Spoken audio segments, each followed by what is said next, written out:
அப்போஸ்தலர் நடபடிகள் 13ஆம் அதிகாரம் 46வது வசனத்தில், உங்களுக்கே தேவ வசனம் சொல்ல வேண்டியதாக இருந்தது, நீங்களோ அதை தள்ளி உங்களை நித்திய ஜீவனுக்கு அபாத்திரராய் தீர்த்து கொள்ளபடியினால் இதோ நாங்கள் புறஜாதியாரிடத்தில் போகிறோம். கர்த்தர் ஏன் ஒரு மனுஷனை தள்ளி விடுகிறார்? சவுல் முதலாவதாக மக்களுக்கு முக்கியத்துவம் கொடுக்கிறவராக இருந்தார். தேவனுக்கு அவர் இரண்டாம் பட்சமாக, தேவனை விட, தேவ வார்த்தைக்கு கீழ்ப்படிதலை விட மக்களுக்கு இம்பார்ட்டன்ஸ், அதை தான் பார்த்தோம். இன்னைக்கு சவுல்கிட்ட இருந்த இன்னொரு குணம் ஏன் கர்த்தர் அவரை தள்ளிவிட்டார் என்பதற்காக வாசிக்கலாம். 1 சாமுவேலின் புஸ்தகம் 15ஆம் அதிகாரம் 11வது வசனத்தை வாசிங்கள். நான் சவுலை ராஜாவாக்கினது எனக்கு மனஸ்தாபமாயிருக்கிறது, அவன் என்னை விட்டு திரும்பி என் வார்த்தைகளை. இந்த வசனத்தை நீங்கள் சாதாரணமாக இப்படி படிக்கும்போது நமக்கு என்ன தோணுது அப்படின்னு கேட்டிங்கன்னு சொன்னால், அமலேக்கிய ராஜாவை அவர் கொல்லாதபடிக்கு, மாடுகளை கொல்லாதபடிக்கு அவர் வைத்து கொண்டார். எல்லாத்தையும் அப்படிதானே இருக்கிறது. அமலேக்கிய ராஜாவை அவர் என்ன செய்யலையா? கொல்லாதபடிக்கு, மாடுகளை கொல்லாதபடிக்கு அவர் என்ன செய்கிறாரு? உயிரோடு கூட வைத்தார். இப்போ ஆண்டவர் சொல்கிறாரு, அவன் என் வார்த்தைகளை தள்ளி அல்லது என் வார்த்தைகளை அவன் நிறைவேற்றாமல் போனான், அது எனக்கு மனஸ்தாபமாக இருக்கிறது அப்படின்னு ஆண்டவர் சொல்கிறார். அப்போ இந்த வசனத்தை வாசித்த போது அல்லது சம்பவத்தை வாசித்த போது ஏன் கர்த்தர் மனஸ்தாபப்படுகிறார்? ஒரு மனுஷன் அவர் சொன்ன வார்த்தையை அவர் நிறைவேற்றலை, கீழ்ப்படியில் அப்படின்னு உடனே ஏன் அப்படி அவர் மனஸ்தாபப்பட்டு ராஜாவாகவே இல்லாதபடிக்கு தள்ளிட்டாராமா? அவன் வேண்டாம், அவனை விட்டுரு, அவனுக்கு பதிலாக நம்ம வேற ஒருத்தனை கொண்டு வந்துடுவோம் அப்படின்னு சொல்லி அவர் கேட்குறார். அப்படின்னா அந்த அளவுக்கு இந்த வார்த்தையில் என்ன இம்பார்ட்டன்ஸ் இருக்குது அப்படின்னு பார்க்கும்போது, அந்த வசனத்தை தியானிக்கும் போது ஆவியானவர் வேறொரு காரியத்தை எனக்கு அதில் சொல்லி கொடுத்தார். அதான் ரொம்ப இம்பார்ட்டன்ட். சவுலை ஏன் அமலேக்கியர்களை கொலை பண்ண சொன்னார் ஆண்டவர்? நீங்கள் அந்த சம்பவத்தை வாசித்து பாருங்க. அதில் யாருமே இல்லாதபடிக்கு நீ செஞ்சிரு. ஆடு, மாடு, மனுஷன், குழந்தைகள் வரைக்கும் ஆண்டவர் அந்த இடத்துல சொல்லுவார். யாரையுமே விட்டு வைக்காத, எல்லாரையுமே க்ளோஸ் பண்ணிடு அப்படின்னு சொல்லுவார். எதனால் ஆண்டவர் இப்படி சொன்னார், ஏன் அப்படி க்ளோஸ் பண்ண சொன்னார் அப்படின்னு சொல்லும் போது, இது கர்த்தர் அன்னைக்கு அமலேக்கியர்கள் செய்ததான காரியத்திற்காக சொல்லப்படவில்லை.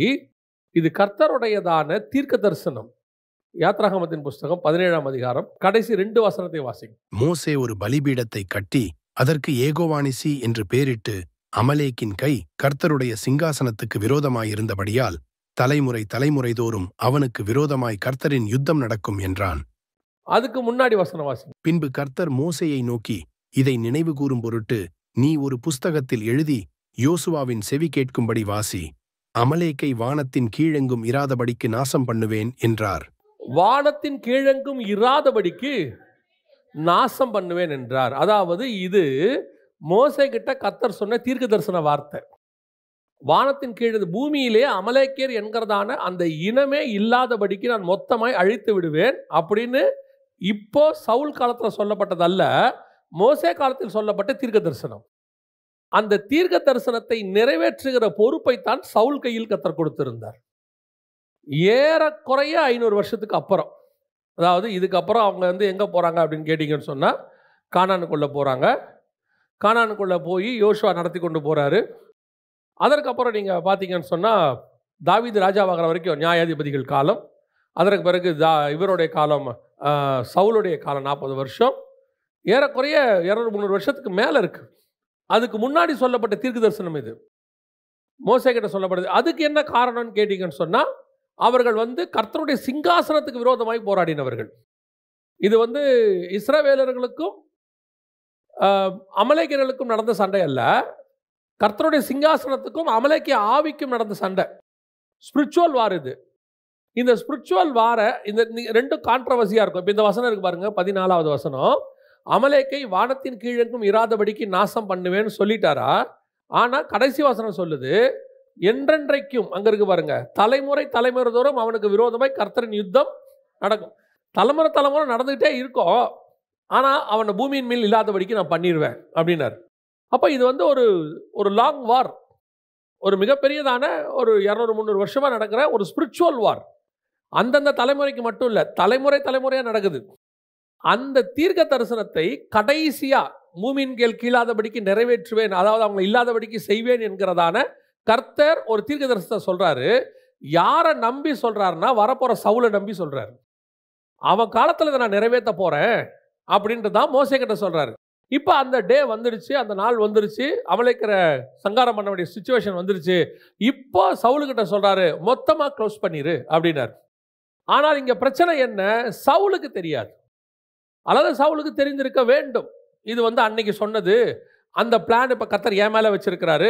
நான் தான், என்னை நம்பி தான் இந்த தீர்க்க தரிசனம் அன்னைக்கு சொல்ல, நம்பி மீன்ஸ் என்னுடைய காலத்தில் நடக்கிறத வச்சு தான் ஆண்டவர் சொல்லியிருக்கிறாரு. அந்த தீர்க்க தரிசனம் நிறைவேற்ற வேண்டிய ஆள் நான் தான். இப்போ உதாரணமாக ஆண்டவர் 2வது தேவாலயம் கட்டுவேன்னு சொன்னால் செருபாபேலை நம்பி சொல்லியிருப்பார். செருபாபேல் அதை கட்டுவான் அப்படின்னு அர்த்தம். இப்போ இந்த இடத்துல என்றைக்கு என்னுடைய சித்தத்தினுடைய ஒருத்தர் ஆட்சி செய்வார்னா தாவீதை நம்பி சொல்கிறது ஆண்டவர் சொல்கிற வார்த்தை தான் அது. அப்போ கர்த்தர் யாரையோ மனசில் வச்சுக்கிட்டு ப்ராஃபஸியாக பேசுகிறார் அன்னைக்கு அதை செய்ய போகிறத வச்சு. அப்போ சவுலை மனசில் வச்சுக்கிட்டு தான் இந்த வார்த்தையை சொல்லியிருக்கிறார், அவனை அமலேக்கியர்களை க்ளோஸ் பண்ணுவேன்னு. அந்த நாள் வருகிறது, 200-300 வருஷம் கழிச்சு அந்த நாள் வருது. இப்போ அந்த நாள் வரும்போது அதை நிறைவேற்ற வேண்டிய பொறுப்பு யார் கையில் இருக்குது அப்படின்னு கேட்டிங்கன்னா சவுல் கிட்ட இருக்குது. இப்போ அவன் நிறைவேற்றாத போது கர்த்தர் சொல்கிறாரு, மனஸ்தாபப்பட்டு. ஏன்னா இப்போ நான் சொன்ன வார்த்தை, இப்போ நீங்கள் ஒரு நார்மலாக யோசிச்சு பாருங்க, கர்த்தர் அதை நிறைவேற்றிடுவார். எப்படியும் சவுல் இல்லாவிட்டால் சாமுவேலை வைத்து நிறைவேற்றிட்டார். அந்த இடத்துல அந்த சம்பவம் நடந்துருச்சு. அந்த அமலேக்கிய ராஜாவை அங்கே க்ளோஸ் பண்ணிட்டாங்க, எல்லாத்தையும் ஃபினிஷ் பண்ணிட்டாங்க. கர்த்தர் சொன்னபடியே தீர்க்க தரிசனம் என்ன ஆயிடுச்சு, நிறைவேறிடுச்சு. ஆனால் ஒரு நார்மலாக ப்ராக்டிக்கலாக யோசிச்சு பாருங்க, நான் ஒருத்தனை நம்பி ஒரு வேலையை கொடுத்துருக்குறேன், அந்த நாள் வந்துருச்சு, கிளைமேக்ஸில் உட்காந்து பார்த்துக்கிட்டே இருக்கோம், அவன் செய்யல. அதை சர்வ வல்லமையுள்ள தேவனுக்கு எப்படி இருக்கும்? இவனை நம்பித்தான் இத்தனை 1000 வருஷம், இத்தனை 100 வருஷத்துக்கு முன்னாடி நான் சொன்னேன், இன்னைக்கு அவன் செய்யல. வசனம் சொல்லுது, கர்த்தர் மனஸ்தாபப்பட்டு. ஏன், நான் அது ஓகே, நான் யாரை வச்சு வேணா எப்படி வேணாலும் செஞ்சுப்பேன். ஆனால் உன்னை கொண்டு நான் செய்ய வேண்டும் என்று வைத்த திட்டம் உன்னால செய்ய முடியாமல் போயிடுச்சு. ஆனால் நான் செஞ்சுருவேன். கர்த்தர் சர்வ வல்லமையுள்ள தேவன், யாரை வச்சும் அதை செஞ்சுருவார். இப்போ யோசிச்சு பாருங்க, நம்ம மேலே வச்ச கர்த்தரோட திட்டம் எதனால பாழா போச்சு? அதான் ரொம்ப முக்கியம். எதனால பாழா போச்சு? இப்போ வசனம் சொல்லுது, என் வார்த்தைகளை அவன் தள்ளி நிறைவேற்றாதபடியினாலே. இங்கேதான் நம்ம வாசிக்கிறோம், 1 சாமுவேல் 15:24 வாசிங்க பார்ப்போம். அப்பொழுது சவுல் சாமுவேலை நோக்கி, நான் கர்த்தருடைய கட்டளையையும் உம்முடைய வார்த்தைகளையும் மீறினதினாலே பாவம் செய்தேன். நான் ஜனங்களுக்கு பயந்து அவர்கள் சொல்லை கேட்டேன். ஜனங்களுக்கு பயந்து அவர்கள் சொல்லை கேட்டு, இதான் இங்க விஷயமே. ஆனால் மறைமுகமா பார்த்தீங்கன்னா ஒரு பக்கம் ஜனங்களுக்கு பயப்படுறதா இருக்கு, இன்னொரு பக்கம் சவுலுக்கே அமலேக்கு ஆடு மேட மேல ஆசை உண்டு. அவன் தான் அதை நல்ல கொள்மையானவைகளை வச்சுக்கிட்டான்னு சொல்லி பார்க்கிறோம். இதுதான் இன்னைக்கு பல நேரங்களில் கர்த்தருடைய வார்த்தையை நிறைவேற்றாதபடிக்கு நமக்கு இருக்கிற தடை. இன்னைக்கு நாம இன்னைக்கு இருக்கக்கூடிய சம்பவத்தை பார்க்கிறோம். இன்னைக்கு கர்த்தர் சில காரியங்களை செய்ய சொல்லும் போது அது கொஞ்சம் கடினமாகப்படுகிறது. அது ஊழியத்தின் பாதையோ அல்லது ஆவிக்குரிய வாழ்க்கையோ எது வேணாலும் இருக்கட்டும், கர்த்தர் இன்னைக்கு நம்மளை வச்சு செய்யும் போது.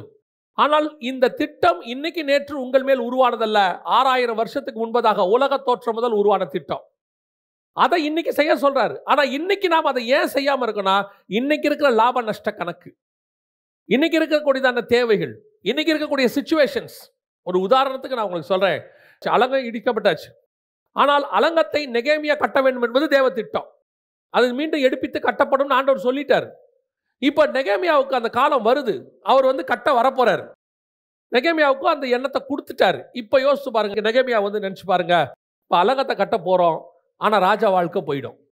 ராஜா விட்டு நான் என்ன செய்யணும், போகணும். இனிமேட்டு இந்த வசதி வாய்ப்புகள் கிடைக்காது.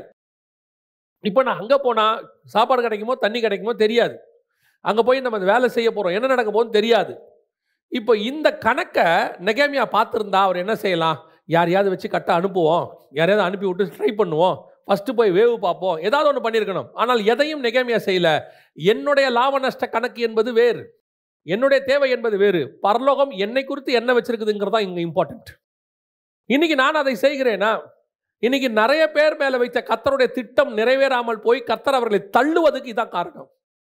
ஏதோ இன்னைக்கு நீங்க டாக்டர்ஸ், இன்னைக்கு நீங்க இன்ஜினியர்ஸ், இன்னைக்கு நீங்க ஒரு தொழிலதிபர், இன்னைக்கு நடக்கக்கூடிய சம்பளம் அதெல்லாம் பரலோகம் பார்க்கல. உங்களை வச்சு பரலோகம் ஏற்கனவே ஒரு திட்டம் போட்டு வச்சிருக்கு. அந்த நேரத்தை உங்களை கொண்டு செய்யும் போது இதை விட்டுட்டு வானா விட்டுட்டு வந்துடணும், அவ்வளவுதான். செய்யணும் செய். உன்னை ராஜாவாக்குறது எதுக்காக? நான் அன்னைக்கு சொன்ன தீர்க்கதரிசனம் நிறைவேற்றுவதற்காக. இன்னைக்கு உன்னை எதுக்கு நான் அமலேக்கியரை கொல்ல சொல்றேன்? ஏதோ இன்னைக்கு அவனுக்கு எனக்கு உள்ள பிரச்சனைக்கு இல்லை, இது 100, 100, 200 வருஷத்துக்கு முன்னாடி உள்ள பிரச்சனை. அதை நிறைவேற்றுகிற மனுஷனை உன்னை சூஸ் பண்ணியிருக்கிறேன். 2000 வருஷத்துக்கு முன்னாடி, 4000 வருஷத்துக்கு முன்னாடி இந்த சுவிசேஷத்தின் பாதையில உங்களை கொண்டு ரட்சிக்க வேண்டும் என்று சில ஆத்மாக்களை வைத்திருக்கும் பொழுது இன்னைக்கு உங்களை கர்த்தர் அந்த இடத்துல கொண்டாந்து வச்சு சுவிசேஷம் சொல்லுனா, இல்ல எனக்கு இன்னைக்கு வேலை இருக்குது, ஓவர் டைம் இருக்கு, இன்னைக்கு நான் போனா கொஞ்சம் சம்பாதிப்பேன் அப்படின்னு சொல்லும் போது இந்த ஆத்மாவை ரட்சிக்க வேண்டிய பொறுப்பு 6000 வருஷத்துக்கு முன்னாடி பரலோகத்துல போட்டது. அது உங்களால செய்ய முடியாமல் போகிறது. கர்த்தர் என்ன செய்வார் தெரியுமா? யாரை வச்சும் அந்த ஆத்மாவை ரட்சித்துருவார். ஏன்னா கணக்கு ஆத்மா ரட்சிக்கப்பட வேண்டியது. ஆனால் நீ தள்ளிவிடப்படுவாய், நீங்கள் தள்ளிவிடப்படுவீர்கள். இதுதான் இங்க நடந்துகிட்டே இருக்குது காலகாலமா. அநேக தள்ளப்படுவதுக்கு இதான் காரணம். ஏன்? இன்னைக்கு கிடைக்கிற ஆசீர்வாதம், இன்னைக்கு உள்ள மேன்மை, நான் உனக்கு காண்பிக்கும் தேசத்துக்கு வா சொல்லிட்டார் ஆண்டவர். ஆபிரகாம் புறப்பட்டார், அவரும் புறப்பட்டு போயிட்டே இருக்கிறாரு. நடுவில் திடீர்னு ஆரான்னு ஒரு இடம் வருது. தேராகோடு கூட புறப்பட்டு போறாங்க, ஆரான் கிட்ட வராங்க. ஆரானிலே அவர்கள் தங்கி விடுகிறார்கள். இப்ப ஆபிரகாமுடைய லாப நஷ்ட கணக்கு என்ன? இந்த தேசத்துல இருந்து கர்த்தர் போக சொல்றாரு, போற வழியில ஒரு நல்ல தேசம் இருக்கு, இங்கேயே செட்டில் ஆயிடுவோம், இங்கேயே நல்லா இருப்போம். தகப்பன் வீடு, தேராகு வீடெல்லாம் கட்டிட்டார். ஏன்னா 12:1 சொல்லுது, நீ உன் தேசத்தையும் உன் இனத்தையும் உன் தகப்பன் வீட்டையும் விட்டு. ஏன்? நான் உன் மேல வச்ச பிளான் உன்னை புறப்பட்டு போக சொன்னதுக்கு காரணம் ஏதோ உன்னை கொண்டு போய் இங்க இருந்து இன்னொரு இடத்துல ஆசீர்வதிப்பதுக்கு இல்ல. கஷ்டப்பட்ட உன்னை ரட்சித்துக்கு நான் கொண்டு வந்ததுக்கு காரணம் நம்ம சொல்ற சாட்சி, நான் கஷ்டத்துல இருந்தேன், கர்த்தர் என்ன ரட்சித்தாரு, இன்னைக்கு வீடு வாசல் கட்டிட்டேன். இதுக்கு தானா கர்த்தர் உங்களை ரட்சித்து கூட்டு வந்தாரு?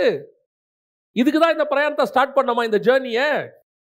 கர்த்தர் நம்மளை கொண்டு வந்து இந்த ரீசனுக்காகவா? இல்ல, இது நடுவுல வரக்கூடிய ஆரான். ஆனா உங்களை ஸ்டார்ட் பண்ண சொன்னதுக்கு எனக்கு வேறொரு திட்டம் இருக்கிறது. உங்களை ஸ்டார்ட் பண்ண சொன்னதுக்கு வேறொரு காரணம் இருக்கு. அந்த காரணம் கானான்ல இருக்குது. அங்க போறதுக்கு தான் உங்களை கொண்டு வந்தேன் நான். அப்ப அங்கே போனா தான் ஈசாக்கு வருவான். அங்க ஈசாக்கு வந்தா தான் இயேசு வருவார். இயேசு வந்தாதான் உலகத்துக்கு ரட்சிப்பு வரும்.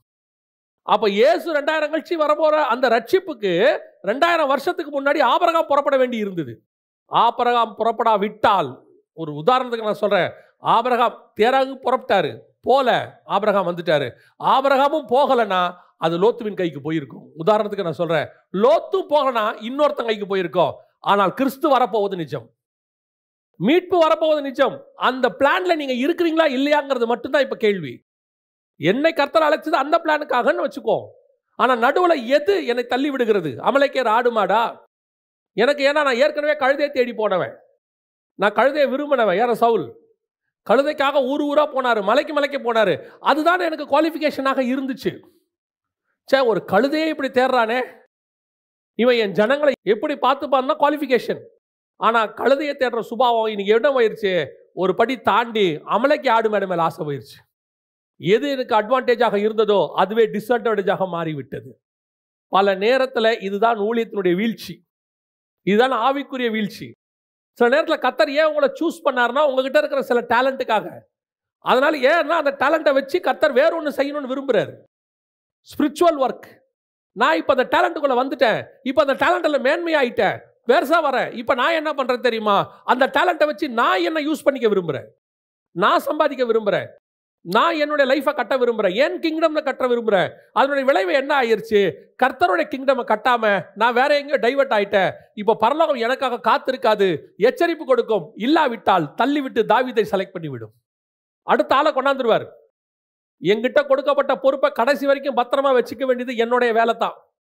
ஏன்னா என்கிட்ட கொடுக்கப்பட்டது இன்னைக்கு நேற்று எழுதப்பட்ட மேப் இல்ல, 6000 வருஷத்தினுடைய மேப்பு. இதை ஆல்டர் பண்ண முடியாது, இதை வேற எதுவும் செய்ய முடியாது. உங்களுக்கு பதிலாக இன்னொரு ஆளத்தான் வைக்க முடியும், மேப்பை மாற்ற முடியாது. நான் சொல்றது உங்களுக்கு புரியுதா? ட்ராக்கை மாற்ற முடியாது, வேணா கம்பார்ட்மெண்ட்டை மாற்றிக்கலாம். இப்போ திடீர்னு அந்த ட்ரெயின் மக்காராக்கி போச்சு, திடீர்னு இதாகி போச்சு, உடனே என்ன பண்ணுவாங்க? வேற ஒரு ட்ரெயினை கொண்டு வந்து அதே ட்ராக்ல தான் ஓடும். கோயம்புத்தூர் போக வேண்டிய இடத்துல நீங்கள் ஏதோ நடுவில் ஒரு இடத்துல ஜோலார்பேட்டையில் ஏதோ பிரச்சனையாகி போச்சு அப்படின்னா வேற ஒரு ட்ரெயினை விட்டு ஜோலார்பேட்டில் திருப்பி கோயம்புத்தூருக்கு வேற ட்ரெயினில் தான் போவீங்களே ஒழிய டெஸ்டினேஷனை மாற்ற முடியாதுல்ல, ட்ராக்கை மாற்ற முடியாதுல்ல. டெஸ்டினேஷன் அதானே. அதே தான் கர்த்தர் உங்களுக்கு எனக்கு வைத்திருக்கிறார். எத்தனை பேர் இப்போ நம்ம அந்த பிளான்ல இருக்கிறோம்னு இப்போ பார்க்கணும். தள்ளி விடுதல் இருக்கா? அமலைக்கு ஆடு பின்னாடிக்கு போயிட்டோமா? உலக ஆசீர்வாதத்துக்கு பின்னாடி போயிட்டோமா? கர்த்தர் உங்களை சூஸ் பண்ணது உங்க டேலண்ட்டுக்காக தான். திருப்பி ஆண்டவர் யாருக்கோ பேசுறாரு. கர்த்தர் உங்களை சூஸ் பண்ணது உங்க டேலண்ட்டுக்காக தான். எப்போ உங்க டேலண்ட்டை வச்சுட்டு நீங்க உங்க ராஜ்யத்தை கட்ட விரும்புனீங்களோ, தேவ வார்த்தையை நிறைவேற்றாமல் போனீங்களோ, ஆல்டர்னேட் ரெடியா இருக்கு. ஒரு விஷயத்தை மட்டும் மனசுல நல்லா வச்சுக்கணும், கர்த்தர் உங்களுடைய ஆல்டர்னேட்டை உங்க பக்கத்தில் வச்சுக்கிட்டே இருப்பார், சொல்லுவார். நம்ம கேட்டு அதில் சரி பண்ணிக்கிட்டோம்னா அந்த பிரயாணத்தில் நம்ம போயிட்டே இருப்போம். இந்த எல்லையில் ஒரு விஷயம் என்னன்னு கேட்டா, ஆதாம்ல இருந்து இயேசு கிறிஸ்து வரைக்கும், ஏன் பேதுரு எடுத்துக்கோங்க, பேதுரு அப்போஸ்தலர் வரைக்கும் இங்க ஒரே தடவையில கரெக்டா போனவன் எவனுமே இல்லை. எத்தனையோ பேர் எதிரோ இடத்துல தடுமாறி இருக்கிறாங்க, எத்தனையோ பேர் கொஞ்சம் வழி விலகி இருக்கிறாங்க, விழுந்திருக்கிறாங்க. ஆனா திருப்பி எழுந்திருச்சு ஓடுறாங்களாங்கிறது மட்டும்தான் இங்க கேள்வியே. ஏன்னா இங்க ஒரே சான்ஸ்ல ஓடி முடிச்சவங்கன்றவங்க எனக்கு தெரிஞ்சு இயேசு கிறிஸ்து மட்டும்தான். செகண்ட் சான்ஸ் வாங்காதவங்கள யாருமே கிடையாது. அது வந்து ஆதாமா இருக்கட்டும், ஆபிரகாமா இருக்கட்டும், அல்லது யாக்கோபாக இருக்கட்டும், சிம்சோனாக இருக்கட்டும், தாவீதாக இருக்கட்டும், மோசேயாக இருக்கட்டும், செகண்ட் சான்ஸ் வாங்காதவங்க யாருமே இல்லை. ஆனா ஓடிக்கிட்டே இருக்கிறோமா ட்ராக்ல. இன்னைக்கு நிறைய பேருக்கு தான் முக்கியம், தங்களுக்கு கொடுக்கப்பட்டதான அந்த கர்த்தருடைய வார்த்தையை நிறைவேற்றுகிற பொறுப்பு.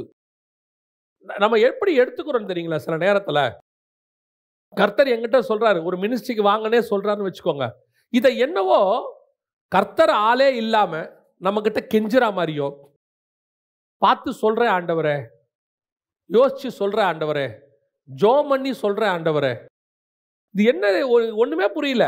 இது இப்படி எடுத்துக்கோங்க. திடீர்னு அமெரிக்கால இருந்து ஒரு வேலை வருது, விசா கிடைக்குது, டிக்கெட் எதுவுமே நீங்க கொடுக்க வேண்டாம், எல்லாமே ரெடியா இருக்கு, நீங்க வரலான்னு உடனே எத்தனை பேர் இமிடியேட்டா போறோம்? நல்ல ஸ்பிரிச்சுவல் பர்சன் நான் ஜோம் பண்ணி சொல்றேன்னு ஒரு வார்த்தை சொல்லுவாங்க. ஆனால் அப்படி ஒரு ஆப்பர்ச்சுனிட்டி வரும்போது நம்ம எவ்வளவு வேகமா செயல்படுறோம். அதை விட 1000 மடங்கு ஹெவன்லி பர்பஸ், ஹெவன்லி பிளான் நம்மளை கூப்பிடுது. எத்தனை அசதி அல்லது எவ்வளவு நிர்விசானம் பார்க்கலாம். சொல்ற என்ன ரீசன் கேட்டு பாருங்க. ஒரு அமலேக்கு ஆடு மாடு வேலையை விட்டுட்டு எப்படி வர்றது? மாசம் இத்தனை ஆயிரம் சம்பாதிக்கிறோம், எப்படி விட்டுட்டு வர்றது? இவ்வளோ பெரிய உலகத்தை நடத்துறாரு, 800 கோடி பேருக்கு மழையும் சாப்பாடும் கொடுத்துக்கிட்டு இருக்கிறாரு. இந்த ஆண்டவரும் ஒரு ஆளை நடத்துவார்னு பயம். இப்போ இந்த அமலைக்கு ஆடு மாடு நமக்கு எது தெரியுமா? இந்த வேலை, இந்த சம்பாத்தியம், இது மேல உள்ள நம்பிக்கை, விசுவாசம். இந்த சில ஆட்கள் பாருங்க, ஆண்டவருக்கு ரொம்ப பிடிக்கும் அந்த ஆட்களை. இறங்கி நடனா போட்டை விட்டு இறங்கிடுவான் கீழே. தண்ணியில் இறங்கி நடனா என்ன பண்ணிடுவான்? இறங்கிடுவான். மிச்சம் 11 பேர் இவனை என்ன நினைச்சிருப்பான்? 11 பேர் இவனை என்ன நினைப்பான்? டே டே டே தண்ணியில இறங்குறடா, டே பார்த்து போடா. அவன் சொல்லுவான், அது பாரு, நான் தண்ணியில இறங்குறதுக்கு காரணம் இந்த தண்ணியை பார்க்கல, போட்டை பார்க்கல, அங்க ஒருத்தர் சொல்லிட்டாரு, அவ்வளோதான், இறங்கிடு, வேலை முடிஞ்சு. உங்களுக்கு சம்பவம் ஞாபகத்தில் இருக்குமான்னு தெரியாது, நீங்க கேள்விப்பட்டிருப்பீங்களான்னு. நிலாவில் ஃபர்ஸ்ட் கால் வச்சது யார்? ஆம்ஸ்ட்ராங். ரெண்டாவது ஏன் எல்லாருக்கும் ரெண்டாவது கால் வச்ச ஆளு தெரியல? இதுக்கு தான் ஃபர்ஸ்ட் போகணுங்கிறது அப்படிங்கிறீங்களா? அதெல்லாம் ஒன்றும் இல்லை. அதுக்கு பின்னாடி ஒரு பெரிய சம்பவம் இருக்கு. ஆனால் நிலாவில் ஃபர்ஸ்ட் போக வேண்டியது ஆம்ஸ்ட்ராங் கிடையாது. கேட்டிருக்கீங்களா? அது விஷயம் சம்பவம் படிச்சிருக்கீங்களா? ஆம்ஸ்ட்ராங் கிடையாது. போய் அந்த ஸ்பேஸ் ஷட்டில் இறங்கிருச்சு அப்பல்லோ. இறங்கினோடனே இங்கேருந்து கமெண்ட் கொடுக்குறாங்க. ஆனால் ஆம்ஸ்ட்ராங் கிடையாது, அவருக்கு ரெண்டாவது இருந்த ஒருத்தர் தான் ஃபர்ஸ்ட் போக வேண்டியவர். அதுதான் பிளான், மேப். சொல்கிறாங்க ஆல்வின் இறங்குங்கன்னு சொல்கிறாங்க. ஆல்வின் வந்து ஒரு 30 செகண்ட்ஸ் யோசிக்கிறார். ஏன்னா நிலாவில் இறங்கிறதுக்கு ஆட்டோமேட்டிக்காக எனக்கு என்ன உண்டாகுது? பயம் உண்டாகுது.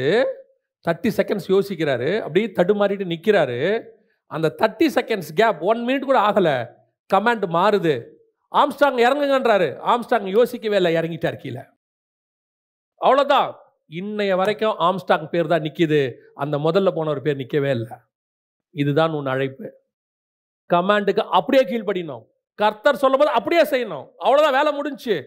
என்ன பண்ண? நிலாவில் செத்தா சாவர, நிலாவில் செத்தன் பேர் வந்துறியா அப்படியா? அதான் பேதுரு செஞ்சது. இறங்க தண்ணியில் நடப்போம். ஏன் தண்ணியில் நடக்க போய் செத்து போயிட்டான் பேதுரு. வேலை முடிஞ்சா? இயேசுக்காக போற ஜீவன் அப்படி போகட்டுமே. இன்னைக்கு எத்தனை பேருக்கு அந்த கமாண்டுக்கு கீழ்ப்படியாத தன்மை? அதான் ஆண்டவர் சொல்றாரு, என் வார்த்தையை அவன் நிறைவேற்றாதபடியினால. செய்யணும். உலகத்தான் சொல்றான், செய் செத்து மடி அப்படிங்கிறான். ஆண்டவர் இங்க செத்து மடியறதுக்கு கூப்பிடல, நித்திய ஜீவனுக்கு கூப்பிட்டு இருக்கிறார். செய்ய வேண்டியது தானே, கமாண்ட் கொடுத்தோன்னு வர வேண்டியது தானே. எத்தனை யோசனை, எத்தனை கேள்வி.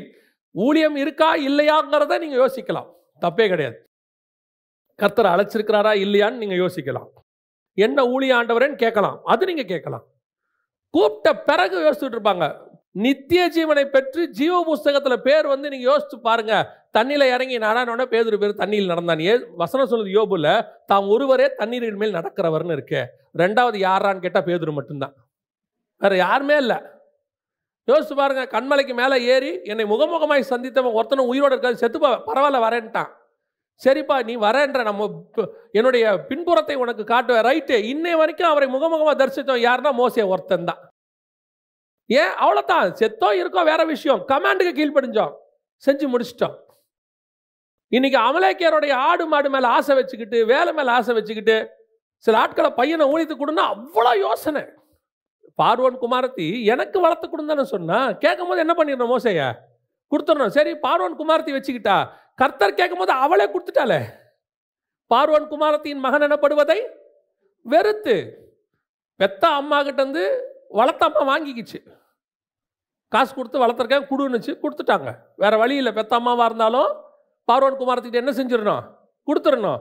இப்போ இந்த அம்மா தண்ணிலேருந்து தானே எடுத்துச்சு. இந்த அம்மா சொல்லுச்சு, நான் தான் வளர்த்தேன், அரண்மனைக்குள்ளே வச்சேன், ஒரு நாள் வந்துச்சு, கொடுத்தாச்சு, பணாந்தரத்துக்கு போயிடுச்சு, அவ்வளோதான். அப்படித்தான் அர்த்தம் நமக்கு கொடுத்துருக்கிறாரு. ஒரு பிள்ளைய ஊழித்து கொடுங்கன்னா அமலேக்கியர் ஆடு மாடு கொடுக்கறதுக்கு அவ்வளவு யோசனை.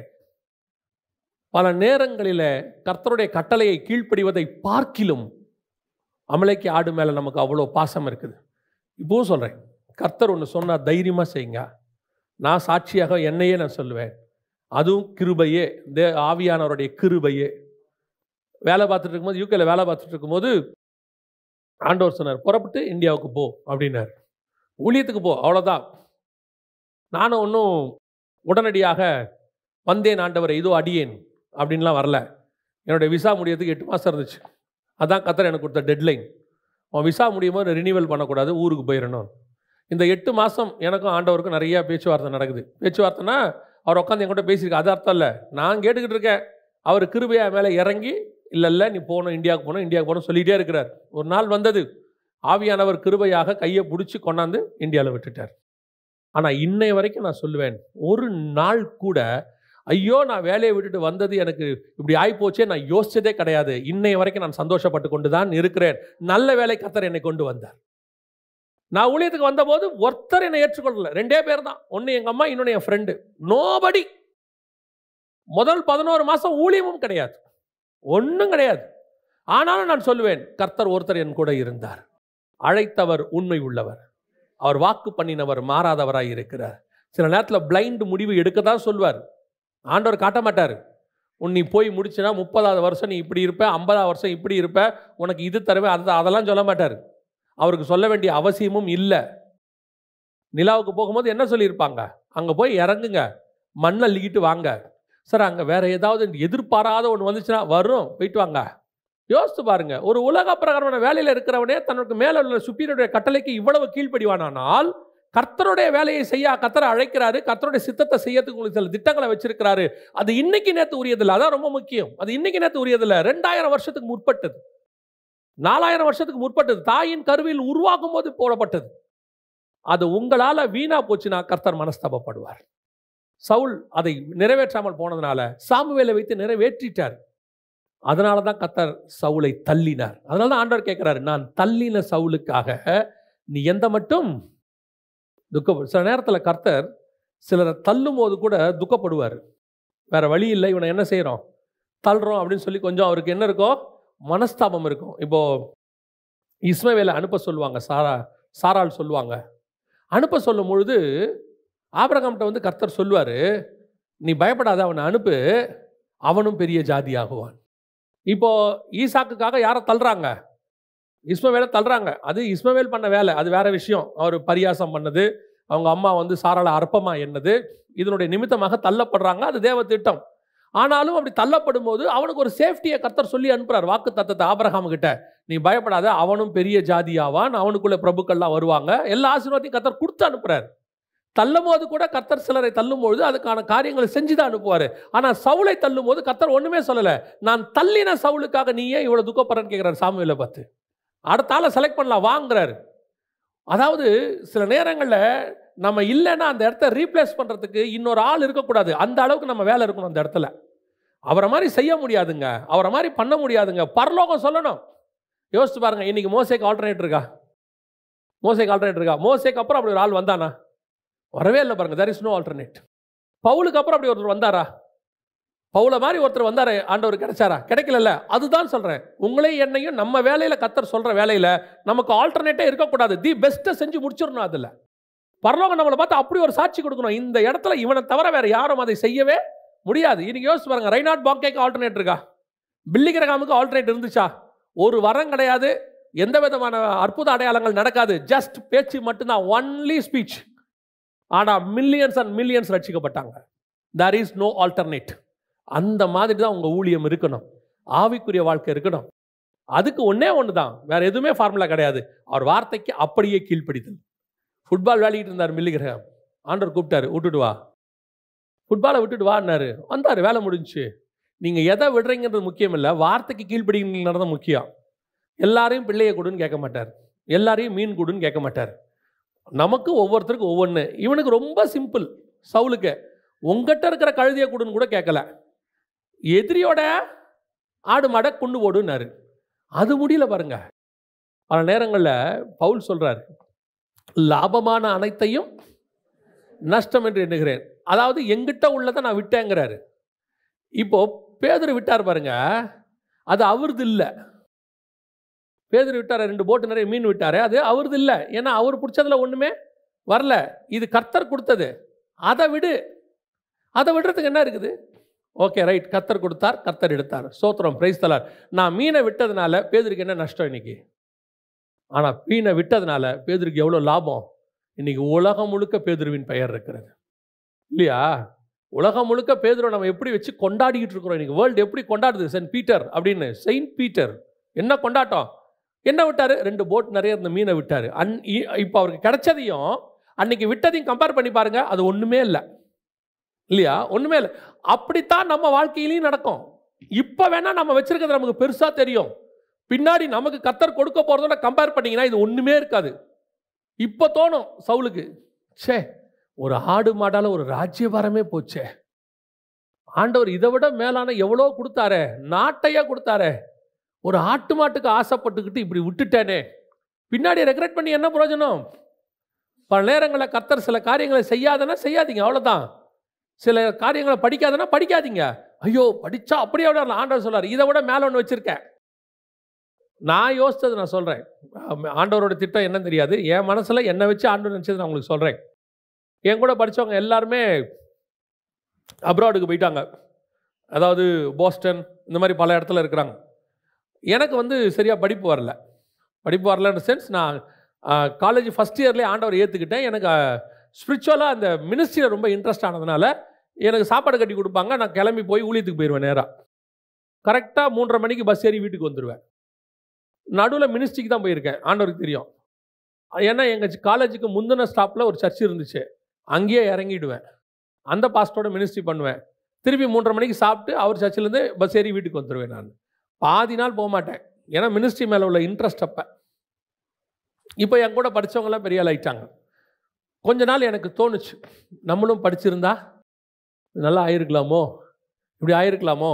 அவங்க அமெரிக்கா போயிட்டாங்க, இவங்க ஆஸ்திரேலியா போயிட்டாங்க, நம்ம தான் ஒன்றும், அதாவது மினிஸ்ட்ரிக்கு வரதுக்கு முன்னாடி சொல்கிறேன், நம்ம ஒன்றும் இல்லாமல் இருக்கோமோ அப்படின்னு மேபி. ஆனால் அப்புறம் நான் நினச்சேன், இது அதான் சொல்கிறேன், நான் நினச்சது கர்த்தர் திட்டம் தெரியாது. நான் நினச்சேன் நல்ல வேலை படிக்கலை, ஒரு வேலை படிச்சிருந்தோம்னா நம்மளும் ஆஸ்திரேலியாவில் எங்கேயோ ஒரு இடத்துல என்ன செஞ்சுருப்போம், ஒரு வேலையில் செட்டில் ஆகி குடும்பத்தை காப்பாற்றுறவங்களாம் மாறி இருப்போம். அது கிடைக்காததுனால கிருபையாக இதுக்கு வந்துட்டோம், இங்கே வந்து சேர்ந்துட்டோம். இப்போ எத்தனை பேரால் அதை விட்டுட்டு வர முடியாமல் தவிச்சுன்னு இருக்கிறான்? அவங்களுக்கு தடையே எதுவாக இருக்குது? அந்த அமலேக்கிய மாடாக தான் இருக்குது. நமக்கு மாடே இல்லை, வேலை முடிஞ்சு. இருந்தால் தானே வெட்ட மாட்டேன்னு சொல்ல போகிறோம், நமக்கு தான் மாடே இல்லையே, நம்ம சொல்லவும் முடியாதுல்ல. நான் அமெரிக்காவில் அப்படி ஒரு, அதுவும் ஒன்றும் இல்லை தம்பி, வாப்பா, என்ன வா போகலாம், வேறு இல்லைன்னா என்ன பண்ண போகிறேன், ஒன்றும் பண்ண போகிறதில்ல, சும்மா தான் இருக்க போகிற, வா போகலாம், அவ்வளோதான், வேலை முடிஞ்சு. பல நேரத்தில் நம்ம விடுறது வேணால் அன்னைக்கு பெருசாக தெரியும், ஆனால் கர்த்தர் கொடுக்கறதோட கம்பேர் பண்ணி பார்த்தீங்கன்னா இது ஒன்றுமே இல்லாமல் இருக்கும் சில வருஷங்கள் கழித்து. அல்லேலூயா. சவுலை கர்த்தர் தள்ளினதுக்கு காரணம் அவனை கொண்டு வைத்திருந்த திட்டத்தை அவன் நிறைவேற்றாமல் போனான். அதான் பரலோகம் வருத்தப்பட்டுருச்சு. இவனை வச்சு நான் சில வருஷங்களுக்கு முன்பாக பிளான் பண்ணனே, இப்படி பண்ணிட்டானே. முதலாவது, கர்த்தர் தள்ளி இன்னொருத்தனை கொண்டு வருவதற்கு, தாவீதை கொண்டு வருவதற்கு அதான் திட்டம். ஆனால் தாவீது கிட்ட பாருங்க, நல்லா கவனிச்சு பாருங்க, தாவீது தேவனுடைய சிங்காசனத்துக்கு வரவன். இவன் அமலேக்கிய சிங்காசனம் அழிக்க வேண்டியவன், எதிரியை அழிக்க வேண்டியவன். தாவீது யாருன்னு கேட்டிங்கன்னா தேவ சிங்காசனத்தை போட வேண்டியவன். ஏன்னா தாவீதின் சிங்காசனத்தில் தான் யார் உட்கார போறா? கிறிஸ்து உட்கார போறார். அப்போ அமலேக்கியனை அழிச்சாதான் தேவராஜ்யம் வரும். நான் சொல்றது புரியுதா? அப்ப இந்த ராஜ்யத்தை அழிக்காவிட்டால் அந்த சிங்காசனம் வராது. பிசாசின் தலை நசுக்கப்பட்டு பிரபஞ்சத்தின் அதிபதி தோக்கடிக்கப்பட்டாதான் பரலோகத்தின் அதிபதி ராஜாவாக முடியும் இல்லையா? இயேசு கிறிஸ்து பூமியின் ராஜாக்களுக்கு அதிபதின்னு இருக்கு. எங்க இருக்கு? வெளிப்படுத்தின விசேஷம் 1:5 உண்மை உள்ள சாட்சியும் மரித்தோரிலிருந்து முதற் பிறந்தவரும் பூமியின் ராஜாக்களுக்கு. அப்ப இயேசு கிறிஸ்து பூமியின் ராஜாக்களுக்கு அதிபதி ஆகணும்னா அதுக்கு முன்னாடி இருக்கிற பிசாசு என்ன ஆகணும்? அவன் தானே பிரபஞ்சத்தின் அதிபதி. இதோ பிரபஞ்சத்தின் அதிபதி என்னிடத்தில் வருகிறான். அப்ப அவன் தோக்கடிக்கப்பட்டதானே இவர் ராஜாவாக முடியும். இதோடைய நிழல் தான் அங்க நடக்குது. அமலேக்கிய ராஜ்யம் கர்த்தருக்கு விரோதமானது. அவன் தலை நசுக்கப்பட்டாதான் அடுத்து தாவீதின் சிங்காசனம் வரும். அப்போ இவன் தலை நசுக்கப்படவே இல்லாட்டி கிறிஸ்துவின் சாம்ராஜ்யம் வராது. அப்போ பிசாசின் தலை நசுக்கப்படுவதற்கு அடையாளம் தான் அமலேக்கியன் சாகடிக்கப்படுறது. அதுக்கு அடுத்து வரக்கூடிய கிறிஸ்துவின் ராஜ்யம் தான் தாவீது. இப்போ கிறிஸ்துவின் ராஜ்யத்தை ஸ்தாபிக்க வேண்டியவன் தாவீது. சரி, அமலேக்கிய ராஜ்யத்தை இவர் செய்யல, இவருக்கு பதிலாக சாமுவேல் வச்சு கர்த்தர் பண்ணிட்டாரு. அடுத்த ராஜ்யம் யாருது? கிறிஸ்துவினுடையது. யார் கொண்டு வரணும்?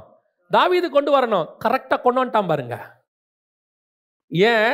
அவன் என் வார்த்தையின்படி எல்லாம் செய்வான், என் சித்தப்படியெல்லாம் அவன் செய்வான், என் இருதயத்துக்கு ஏற்றபடி அவனை கண்டேன். கரெக்டாக கிறிஸ்துவின் சிங்காசனத்தை கொண்டு வந்து போட்டான் பாருங்க.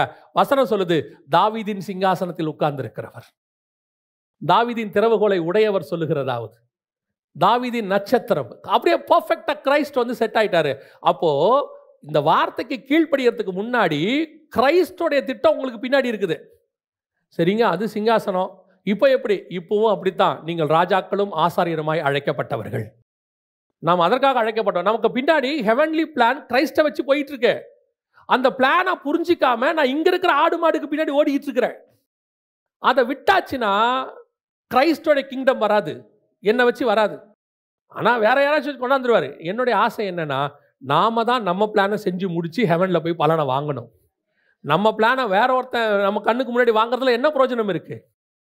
நான் திருப்பி 2வது பாயிண்ட்டுக்கு போயிட்டு நான் அடுத்த பாயிண்ட்டுக்கு போறதுக்கு முன்னாடி ஒன்று சொல்லிட்டு போறேன். ஆண்டவர் எனக்கு உணர்த்தனால சொல்றேன், நீங்கள் விடுவது கொஞ்சம் தான். எவ்வளவு விட்டாலும் நீங்கள் விடுவது கொஞ்சம் தான், ஆனால் பெற்றுக்கொள்ள போவது அதிகம். நீங்க இப்ப விடுறத பத்தி யோசிக்கவே யோசிக்காதீங்க. கர்த்தர் விட சொன்னா தைரியமா விடுங்க. நான் அதுக்கு சாட்சியா நின்று சொல்றேன், நான் விட்டது கொஞ்சம், கர்த்தர் எனக்கு கொடுத்தது அதிகம். இப்பவும் சொல்லுவேன், இப்போ கர்த்தர் எனக்கு கொடுத்தது அதிகம். நான் எனக்கு ஆண்டவர் ஸ்பிரிச்சுவலா நான் யோசிச்சதை உங்களுக்கு சொல்றேன். நான் யூகேல வேலை பார்த்துருந்தா நம்முடைய ஆசை என்னவா இருக்கும்னா, இங்கே ஒரு வீடு வாங்கணும். அதானே எக்ஸ்ட்ரீம் ஆசை, அதானே. நான் இப்போ வந்துட்டேன் மினிஸ்ட்ரிக்கு. வீடு வாங்கிறது இல்லைங்கிறது என்னுடைய ஒரு சின்ன காரியம். நான் வாங்கிறது இல்லை, வாடகை வீட்டில் தான் இருந்தேன். இப்போ என்ன ஆண்டவர் பண்ணியிருக்காருன்னா, அதே யூகேலேருந்து ஒரு பர்சன் எனக்கு வீடு கொடுத்துருக்கிறார். அவர் சொல்லியிருக்கார், நீங்கள் வாடகை கொடுக்க வேண்டாம், என் வீடு இருக்குது, நீங்கள் இருந்துக்கோங்க, எவ்வளோ நாள் இருக்கிறீங்களோ இருந்துக்கோங்க. எந்த யூகேல இருந்தால் நான் வீடு வாங்க முடியுமோ அதே யூகேலேருந்து கர்த்தர் எனக்கு வீடு கொடுத்து வச்சிருக்கிறார். இது ஒரு சின்ன காட்ஸ் பிளானை சொல்ல வரேன். இந்த மாதிரி உங்கள் வாழ்க்கையிலும் நடக்கும். கர்த்தர் செய்வார். அவரை நோக்கி பார்த்தவர்கள் ஒரு நாளும் வெட்கப்பட்டு போனதே இல்லை. அல்லேலூயா. நீங்கள் விடுவது கொஞ்சம், பெற்றுக்கொள்ள போவது அதிகம்.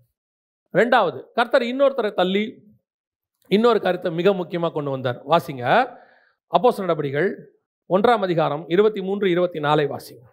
அப்பொழுது அவர்கள் யுஸ்து என்னும் மறுநாமமுள்ள பர்சபா என்னப்பட்ட யோசேப்பும் மத்தியாவும் ஆகிய இவ்விரண்டு பேரையும் நிறுத்தி, எல்லாருடைய இருதயங்களையும் அறிந்திருக்கிற கர்த்தாவே, யூதாஸ் என்பவன் தனக்குரிய இடத்துக்கு போகும்படி இழந்து போன இந்த ஊழியத்திலும் இந்த அப்போஸ்தல பட்டத்திலும் பங்கு பெறுவதற்காக. இப்போ யாருக்கு பதிலாக? யூதாஸுக்கு பதிலாக. அதான் ரொம்ப இம்பார்ட்டன்ட். ஆண்டவர் ஒருத்தனை செலக்ட் பண்றார். ஏன் இந்த யூதாஸுக்கு பதிலாக?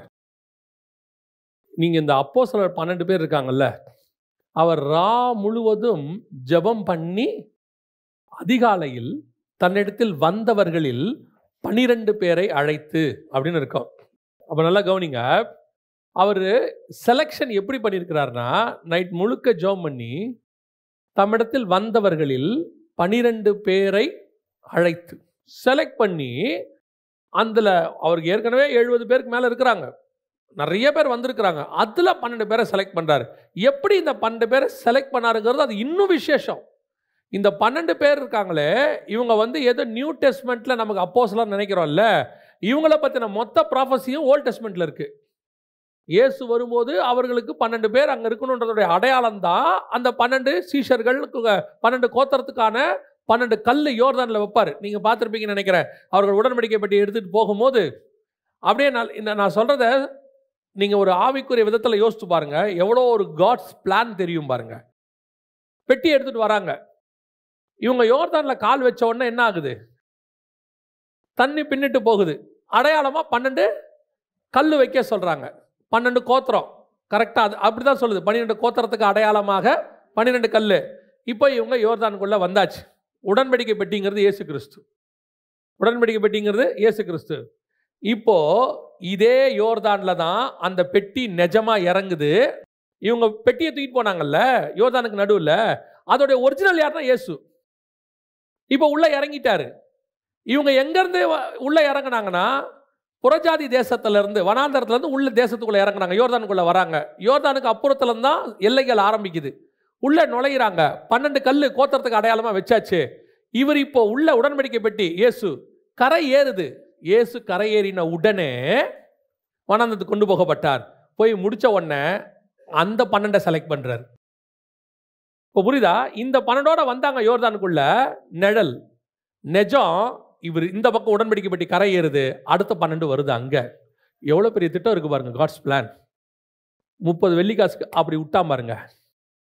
ரொம்ப சர்வசாதாரணமா கிட்டத்தட்ட ஹெவன்லி பிளான். இந்த 12 பேருங்கிறது ஏதோ சும்மா பூமியில கர்த்தர் செலக்ட் பண்ணி பூமியில அப்போஸ்தலரா இருக்கக்கூடிய பேர் மட்டும் இல்ல. அதான் ரொம்ப முக்கியம். வாசிங்க வெளிப்படுத்தின விசேஷம் 21ஆம் அதிகாரம் 13-14 வாசிங்க. வாசல்களின் அருகே 12 தூதர்கள் இருந்தார்கள். அந்த வாசல்களின் மேல் இஸ்ரவேல் சந்ததியாராகிய 12 கோத்திரத்தாருடைய நாமங்களும் எழுதப்பட்டிருந்தன. நகரத்தின் மதிலுக்கு 12 அஸ்திபார கற்கள் இருந்தன. அவைகள் மேல் ஆட்டுக்குட்டியானவருடைய 12 அப்போஸ்தலரின் 12 நாமங்களும் பதிந்திருந்தன. புதிய எருசலேம் எப்பத்தி பிளான் 11ஆம் அதிகாரம் எபிரேயருக்கு எழுதின நிருபம் 9, 10, 11 வாசிங்க. விசுவாசத்தினாலே அவன் வாக்குத்தத்தம் பண்ணப்பட்ட தேசத்திலே பரதேசியைப் போலச் சஞ்சரித்து அந்த வாக்குத்தத்தத்திற்கு உடன் சுதந்திரராகிய ஈசாக்கோடும் யாக்கோபோடும் கூடாரங்களிலே குடியிருந்தான். ஏனெனில் தேவன் தாமே கட்டி உண்டாக்கின அஸ்திபாரங்கள் உள்ள நகரத்திற்கு யாரு? ஆபிரகாம். அந்த அஸ்திபாரத்தின் மேல கல்லு மேல யார் பேர் இருக்கு? அப்போஸ்தலர் பேர் இருக்கு. அப்போ இவனுடைய பேரு, யூதாஸோடைய பேரு எங்க முன்குறிக்கப்பட்டது? ஆபிரகாம் காலத்துல முன்குறிக்கப்பட்டது. புதிய எருசலேமை வடிவு பண்ணும் போது அஸ்திபாரம் போட்டு தானே முதல்ல கட்ட போறோம். அஸ்திபாரம் உள்ள நகரம் தானே பைபிள் சொல்லுது. அஸ்திபாரத்துல யார் பேர் இருக்கணும்? அப்ப அப்பவே ரெடி ஆயிடுச்சு இல்ல. அப்ப அன்னைக்கு அந்த பேர் யார் பேர் இருந்திருக்கணும்? நியாயமா கணக்குப்படி யூதாஸோடைய பேர் இருந்திருக்கணும். மோர் than 4000 years பிளான். ஆபிரகாம்ல இருந்து இயேசு வரைக்கும் 2000 வருஷம். இயேசுல இருந்து இப்ப வரைக்கும் 2000 வருஷம். இனிமேட்டு தான் புதிய எருசலேம் இறங்கி வரப்போகுது. இறங்கி வரக்கூடிய புதிய எருசலேமுடைய அஸ்திவாரத்தின் மேல யாருடைய பேர் இருக்கு? யூதாஸோடைய பேர் எழுதப்பட்டிருந்துச்சு ஒரு காலத்துல. இப்ப இல்ல. இப்ப அந்த பேர் போயிடுச்சு. அப்ப யோசிச்சு பாருங்க, எப்பேற்பட்ட பிளானினுடைய ஆள் அவன். எவ்வளவு பெரிய திட்டம் அவன் மேல இருந்திருக்கு. ஹெவனுடைய பிளான். ஹெவன் சூஸ் பண்ணிருக்க. நீங்க புதிய எருசலேமை சாதாரணமா எடுத்துக்க கூடாது. இந்த பூமி மாதிரி இன்னொரு கேலக்சி அது. இந்த பூமி வந்து உருண்டை, வரப்போற கேலக்சி சதுரம். இது அஸ்திவாரம் இல்லாம அந்த இடத்துல தொங்குது. அது அஸ்திவாரம் உள்ள நகரம். இது பகல் இரவு இருக்கு, அதுக்கு பகல் இரவு கிடையாது. இதுக்கு சூரியன் சந்திரன் இருக்கு, அதுக்கு சூரியன் சந்திரன் கிடையாது. எல்லாமே வேறொரு நியூ கேலக்சி. இப்போ இந்த பூமியினுடைய அஸ்திவாரம் இல்லாம இருக்க போது இந்த பூமியினுடைய ராஜா இயேசு கிறிஸ்து. ஆனா அங்க பாத்தீங்கன்னா அதோடைய அஸ்திவாரமே அப்போஸ்தலர்கள். அது வந்து சர்ச்சுக்கான அடையாளம் வச்சுக்கோங்க, மணவாட்டி சபைக்கான ஒரு அடையாளம். ஆனா ஒரு நகரம் லிட்டரலா இருக்கு. அப்போ 4000 வருஷத்துக்கு முன்னாடி இப்படி ஒரு கேலக்சி உருவாக்க போறோம்.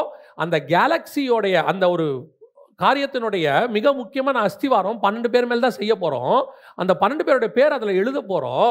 அதுல ஒரு பேர் யூதாஸ். எப்பேற்பட்ட திட்டம் பாருங்க. இவர் யாரு? யூதாஸ். கணக்கு எடுத்துக்கோங்க, இந்த 12 பேர் எடுத்துக்கோங்க. யாரு? ஒருத்தர் மீன் பிடிக்கிறவர், ஒருத்தர் வலை பின்றவர், ஒருத்தர் டாக்ஸ் கலெக்டர், இப்படி ஒவ்வொருத்தரா இருக்காங்க. அதுல ஒருத்தர் யூதாஸ். இவருக்கு கிடைச்சிருக்கிற ஸ்லாக்கியம் என்ன? அவன் தனக்குரிய காரியத்தை விட்டுட்டு அநீதித்தின் கூலியை பெற்றுக்கொண்டான் இருக்கு. அதாவது மிகப்பெரிய பிளானை லாஸ் பண்ணிட்டான். Heavenly plan. நியூ ஜெருசலேம்ல இருக்க போற என் பேர், இதை விட்டுட்டு அவன் 30 வெள்ளிக்காசு என்ன கிடைக்கும்? 30 வெள்ளிக்காசு. அதனால ஒரு லேண்டு வாங்கினானாமா. அப்படிதான் சொல்லுது பைபிள். அதனால அவன் என்ன செஞ்சானாமா? ஒரு லேண்டை வாங்கினானாமா. அந்த லேண்டில் அவன் செத்து போனானாமா. வீடு கட்டி வாழ்ந்தான் இல்லை, அந்த லேண்டில் அவன் என்ன பண்ணிட்டான்? செத்து போயிட்டான். அவன் அதில் தான் புதைச்சிட்டாங்க. அவன் 30 வெள்ளிக்காசு வாங்கினதும் நஷ்டம், அதில் வாழவும் இல்லை, செத்தும் போயிட்டான். அதை விட அவன் இழந்தது என்னன்னு பார்த்தீங்கன்னா ஹெவன்லி பிளான், நித்தியம், எட்டர்னல். எட்டர்னல் கேலக்சியில் என் பேர். எப்பேற்பட்டதான ஸ்லாக்கியம் பாருங்க. இதுதான் இன்னைக்கு அநேகர் தங்களுக்கு உள்ள மேன்மையை, கர்த்தர் தனக்கு வச்சிருக்கிற திட்டத்தை எவ்வளவு, அதாவது நீங்க அப்போஸ்தலரை எடுத்துக்கோங்க, கர்த்தர் அவங்கள அழைச்ச அழைப்பு டிஃபரெண்ட். அதே மாதிரி அவங்ககிட்ட கொடுத்த வல்லமைகள் அதிகம். சகல பிசாசுகளையும் துரத்த, வியாதிகளை சுகமாக்க, நீ மன்னிக்கிறது மன்னிக்கப்படும். அப்படிதான் ஆண்டவர் சொன்னாரு. நீங்கள் மன்னிக்கிறது மன்னிக்கப்படும். சகல அதிகாரத்தையும் கையில் கொடுத்தாரு. இது இயேசு உயிர் தெழுந்த பிறகு கொடுத்ததில்லை, உயிரோடு இருக்கும் போதே கொடுத்தது. காட்டி கொடுத்த பின்பு கொடுத்ததில்ல, காட்டி கொடுக்கறதுக்கு முன்பே கொடுத்தது. அப்பதான் 2 பேரை அனுப்பி வச்சாரு. 2 பேரா போறாங்க, போய் அற்புத அடையாளங்கள் செய்யறாங்க. என்ன சொன்னாங்க? உம்முடைய நாமத்தினால பிசாசுகள் ஓடுது, எல்லாம் நடக்குது. சந்தோஷமாய் சொன்னார்கள். ஏன் சொன்னாரு? சாத்தானானவன் வானத்திலிருந்து விழுத்தப்பட்டதை நான் பார்த்தேன்னு சொல்றாரு. அப்பேற்பட்ட மினிஸ்ட்ரி பண்ண ஒரு ஆளு, ஹெவன்லி சூஸ், மோர் தென் 4000 years பிளான். ஒரு 30 வெள்ளிக்காசு, 30 வெள்ளிக்காசு, வேலை முடிஞ்சு. இன்னைக்கு இதுதான் நம்ம அத்தனை பேருடைய வீழ்ச்சி.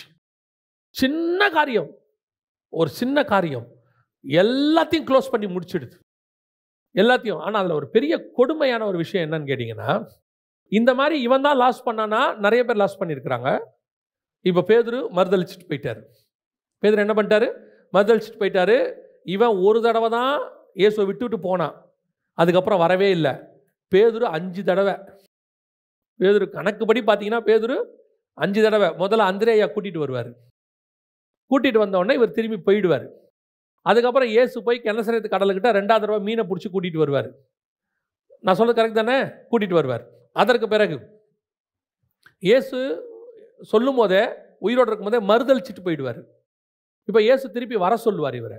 அது 3வது தடவை. 4வது இயேசு உயிர் தெழுந்த போது அந்த இடப்பட்ட கேப்பில் மீன் பிடிக்க போகிறேன்னு போயிடுவார். அது 4வது. அதுக்கப்புறம் மினிஸ்ட்ரியில் அந்த ஒரு துப்பட்டால எல்லாத்தையும் சாப்பிட சொல்லுவார் கொர்நேலியஸ் வீட்டுக்கு போகிறதுக்கு முன்னாடி. ஆனால் அந்த தரிசனம் எப்படி முடியும் பாருங்க. பேதுரு சாப்பிட்டான்னு முடியாது, துப்பட்டா எடுத்துக்கொள்ளப்பட்டதுன்னு இருக்கும். இது 5வது தடவை. 5 தடவை போயிடுச்சு. ஆனால் 5 தடவையும் வந்துடுவார், போயிட்டு வந்துடுவார். ஆனால் இவன் ஒரே தடவை தான் போனான், வரவே இல்லை. ஒரே ஒரு ரீசன் தான். 5 தடவையும் அவன் போனான், திருப்பி இயேசுக்கிட்ட மன்னிப்பு கேட்டுருவான், திருப்பி ஒப்புரவாயிருவான். ஒரு தடவைக்கு 5 தடவை மன்னிச்சிட்டாரு. இவன் ஒரு தடவை தான் போனான், அதை அவனா சுயமாக சரி பண்ணுறதுக்கு பிரதான ஆசாரியன்கிட்ட போயிட்டான் யூதாஸ், வரவே இல்லை. பல நேரங்களிலே நாம் இந்த மாதிரி திட்டங்களை இழக்கிறதுக்கான வாய்ப்புகள் வருது. நம்ம பின்னாடி போகிறோம், சில காரியங்களை மீன் பிடிக்க போகிற மாதிரி போயிடுறோம். கர்த்தர் திருப்பி கூப்பிட்றாரு, வந்துருங்க, ஆனால் அந்த திட்டத்தை செஞ்சிடுங்க. ஏன்னா உங்கள் மேலே வச்சிருக்கிற திட்டம் சாதாரணமானதில்ல, அசாதாரணமானது. அது உங்களுக்குரியது. ஒருவேளை இப்போ தெரியாது. இப்போ யோசிச்சு பாருங்க, உங்களுக்கு எனக்கு வச்சிருக்கிற திட்டம் எப்பேற்பட்டதா? பைபிள் சொல்லுது, ஜீவ புஸ்தகத்தில் பேர் எழுதியிருக்கிறார் ஆண்டவர், ஹெவன்லி புக். நான் எப்பவுமே ஒரு காரியத்தை, சாரல் நவரோஜ் அம்மாவை நினச்சி பார்ப்பேன். எனக்கு அவங்கள ரொம்ப பிடிக்கும், நினச்சி பார்ப்பேன். அவங்களுடைய பாட்டை அடிக்கடி, ஒரு பாட்டில் ஒரு விஷயம் சொல்லுவாங்க சாரல் நவரோஜ் அம்மா. பறந்து புறா போல் சிறகடித்து பாடி சென்றோர் நாள் இளைப்பாறுவேன், பரலோக வாசல் பரமசியோன் பூரித்து என்னை வரவேற்குமே. அந்த அம்மாவுடைய ஆசை, அது அவங்களுடைய இஷ்டம். நான் போவேன், பரலோகம் என்ன செய்யும்? பூரித்து என்னை வரவேற்கும். வாங்க சாரல் நவரோஜின்னு கூப்பிடுமா உள்ள. சரி, இது இப்படி இருக்குமா, இப்படி நடக்குமா அப்படின்னு சொல்லி யோசித்த போது, ஒரு நாள் போய் சாத்தான் நிற்கிறான் எல்லாருக்கும் நடுவுலையும். ஆண்டவர் கேட்குறாரு. இப்போ ஆண்டவர் பரலோகத்தில் பேசுகிறாருன்னா பரலோகம் எப்படி பார்க்கும்? ஒரு சீஃப் பேசுகிறாரு, ஏஞ்சி பேசும்போது டோட்டல் சபையும் எப்படி இருக்கும்? உன்னிப்பாக கவனிக்கும்ல. அவர் கேட்குறாரு, யோபுவின் மேல் கண் வைத்தாயோ அப்படின்னு கேட்குறாரு. இப்போ டோட்டல் தூதர்களும், நான் வந்து நம்ம மைண்டில் சொல்கிறேன், டோட்டல் தூதர்களும் யாரா யோபு, யாரை பற்றியோ பேசுகிறாரு இவர், யோபுன்றாரு. இவரே கேட்குறாரு, அவங்க கூட சொல்லலை, கண் வைத்தாயோ அப்படின்றாரு. அப்படி கீழே எட்டி பார்த்தா யோபு இருப்பார், தெரியும். ரைட்டு, ரெண்டாவது ட்ரிப் வராப்புல, என்னாச்சு யோபு மேட்ரு பார்த்தல, நீ என்ன பண்ணியோ ஒன்று. இப்போ பார்க்குறான், பெரிய ஆள் போடுறா யோபு, சமடா, ஆண்டவரே அவனை பற்றி சாட்சி கொடுக்குறாரு, எல்லாம் முடிஞ்சிருச்சு. யோபு சக்ஸஸ் ஆகிட்டாரு. ஒரு நாள் வந்துச்சு, செத்துட்டாரு. பரலோகத்துக்குள்ளே நுழையிறாருன்னு வச்சுக்கோங்க. ஒரு உதாரணத்துக்கு நான் சொல்கிறேன், ஒரு நம்ம மைண்டில் நுழையிறாரு. பரலோகம் எப்படி பார்க்கும் யோபுவை? டோட்டல் தூதர்களை எப்படி பார்ப்பாங்க? இப்போ கர்த்தர் கூப்பிடுவார், உண்மையும் உத்தமம் உள்ள யோபுவே உள்ளே வா. ஏன்னா அப்படி தானே சொல்லியிருக்காரு, சக்ஸஸ் பண்ணி போகிறவனை, உண்மையும் உத்தமம் உள்ள ஊழியக்காரனே எஜமானுடைய சந்தோஷத்துக்குள் பிரவேசி கூப்பிட்றாரு யோபுவை. அப்படி யோபு உள்ளே நுழையும் போது யோசித்து பாருங்க, கோடான கோடி தூதர்கள் எல்லா பக்கமும் நின்றுக்கிட்டு அப்படியே யோபுவை பார்ப்பாங்க. யோபுவை பார்த்து சொல்லுவாங்க, இவன் தான்டா யோபு, இவன் தான் வந்துட்டான்டா, இவன் தான்டா அந்த சக்ஸஸ் பண்ணவன், சாத்தானியே தோக்கடிச்சவன் வந்திருக்கிறான்டா. டோட்டல் பரலோகமும் பார்க்கும். அப்படி யோபு நடந்து உள்ளே போவார். இப்போ இந்த பாட்டை யோசிச்சு பாருங்க, பறந்து புறா போல் சிறகடித்து பாடி சென்றோர் நாள் இளைப்பாறுவேன், பரலோக வாசல் பரம சீயோன் பூரித்து என்னை வரவேற்கும். நம்முடைய ஆவிக்குரிய வாழ்க்கை, பூமியினுடைய சக்சஸ் இப்படித்தான் பரலோகத்தில் முடியணும், அப்படி நுழையணும். நமக்கு சொந்தக்காரன் வீட்டுக்கு போய் அவனை வான்னு ஒருத்தன் சொல்லாட்டி எவ்வளோ கோவம் வருது உங்களுக்கு? அதுவே 4 பேர் வரவேற்க வாங்க வாங்க வாங்கன்னா எத்தனை வருஷம் சொல்கிறீங்க? அவங்க வீட்டுக்கு போனோம், அப்படி வரவேற்றாங்க, எங்களை அவ்வளோ வரவேற்றாங்க. ஒரு சொந்தக்காரன் வரவேற்கிறதே அவ்வளோ சந்தோஷத்தை நமக்கு கொடுக்குமானால், பரலோகம் வரவேற்கிறது எவ்வளோ பெரிய சந்தோஷத்தை கொடுக்கும் இல்லையா? அப்பேற்பட்ட சான்ஸ் உங்களுக்கு எனக்கும் இருக்கே. ஒரு 30 வெள்ளி காசுக்கு அதை விட்டுறக்கூடாது. ஏதோ கிடைக்கிற ஒரு லேண்டுக்காக விட்டுறக்கூடாது.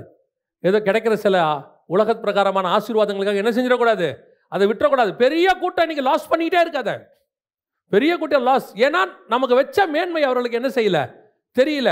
சரி, இப்போ இவன் 30 வெள்ளி காசு விட்டான். நிறைய பேர் சொல்றது என்ன தெரியுமா, எனக்குன்னு எதுவுமே இல்லாமல் இந்த உலகத்தில் இருக்க முடியுமா அப்படிலாம் கேட்பாங்க. இருக்கலாம், பவுல் இருந்திருக்கிறாரு, பேதுரு இருந்திருக்கிறாரு, எல்லாம் இருந்திருக்கிறாரு. ஆனால் நீங்கள் வாசிங்க, இவன் விட்டது 30 வெள்ளி காசு. வாசிங்க அப்போஸ்தலர் நடபடிகள் 4ஆம் அதிகாரம் 34 வாசிங்க. நிலங்களையும் வீடுகளையும் உடையவர்கள் அவைகளை விற்று விற்கப்பட்டவைகளின் கிரயத்தை கொண்டு வந்து அப்போஸ்தலருடைய பாதத்திலே வைத்தார்கள். அவனவனுக்கு தேவையானதற்கு தக்கதாய் பகிர்ந்து கொடுக்கப்பட்டது. அவர்களில் ஒருவனுக்கும் ஒன்றும் குறைவாயிருந்ததில்லை. யாருடைய பாதத்தில் என்ன என்ன வச்சாங்க? அதுக்கு முந்தின வசனம் என்ன சொல்லுது? நிலங்களையும் வீடுகளையும் உடையவர்கள் அவைகளை விற்று. எவ்வளவு கொண்டு வச்சிருப்பாங்க? இப்போ அந்த இடத்துல யூதாஸ் இருந்திருந்தா அவ்வளவும் யார் பாதத்துக்கும் வந்திருக்கோம்? யூதாஸ் பாதத்துக்கும் வந்திருக்கோம். இப்போ யூதாஸ் வாங்கின 30 வெள்ளி காசு பெருசா, இது பெருசா? இப்போ புரியுதுங்களா? அன்னைக்கு யூதாஸ் அந்த 30 வெள்ளி காசு இல்லை, இயேசுதான் முக்கியம்னு சொல்லி இருந்தா வீடு நிலம் எல்லாம் பாதத்தில் கொண்டு வந்து கர்த்தர் வச்சிருப்பார்.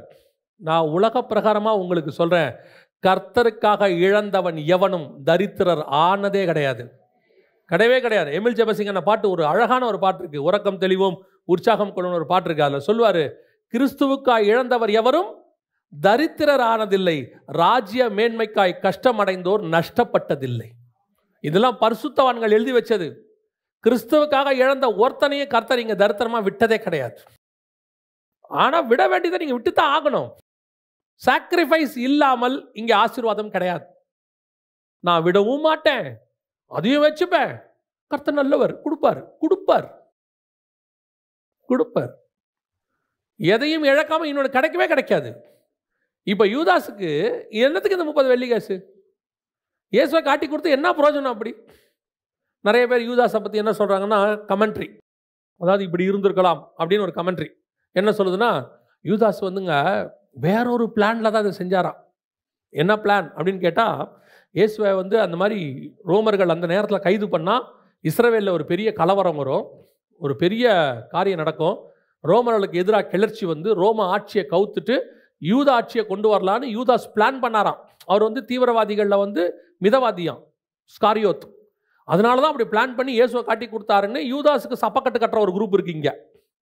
நான் எப்பவுமே சொல்வேன், கமெண்ட்ரி என்பது நீங்கள் எழுதுவது, பைபிள் என்பது பரிசுத்த ஆவியானவர் எழுதுவது. பரிசுத்த ஆவியானவர் அவன் பணத்தாசைக்காரன்னு சொல்லுது. அவன் பணத்தாசைக்காரன் தான், வேலை முடிஞ்சு. அது என்ன சைடில் அவனுக்கு ஒரு முட்டு கொடுக்கறது?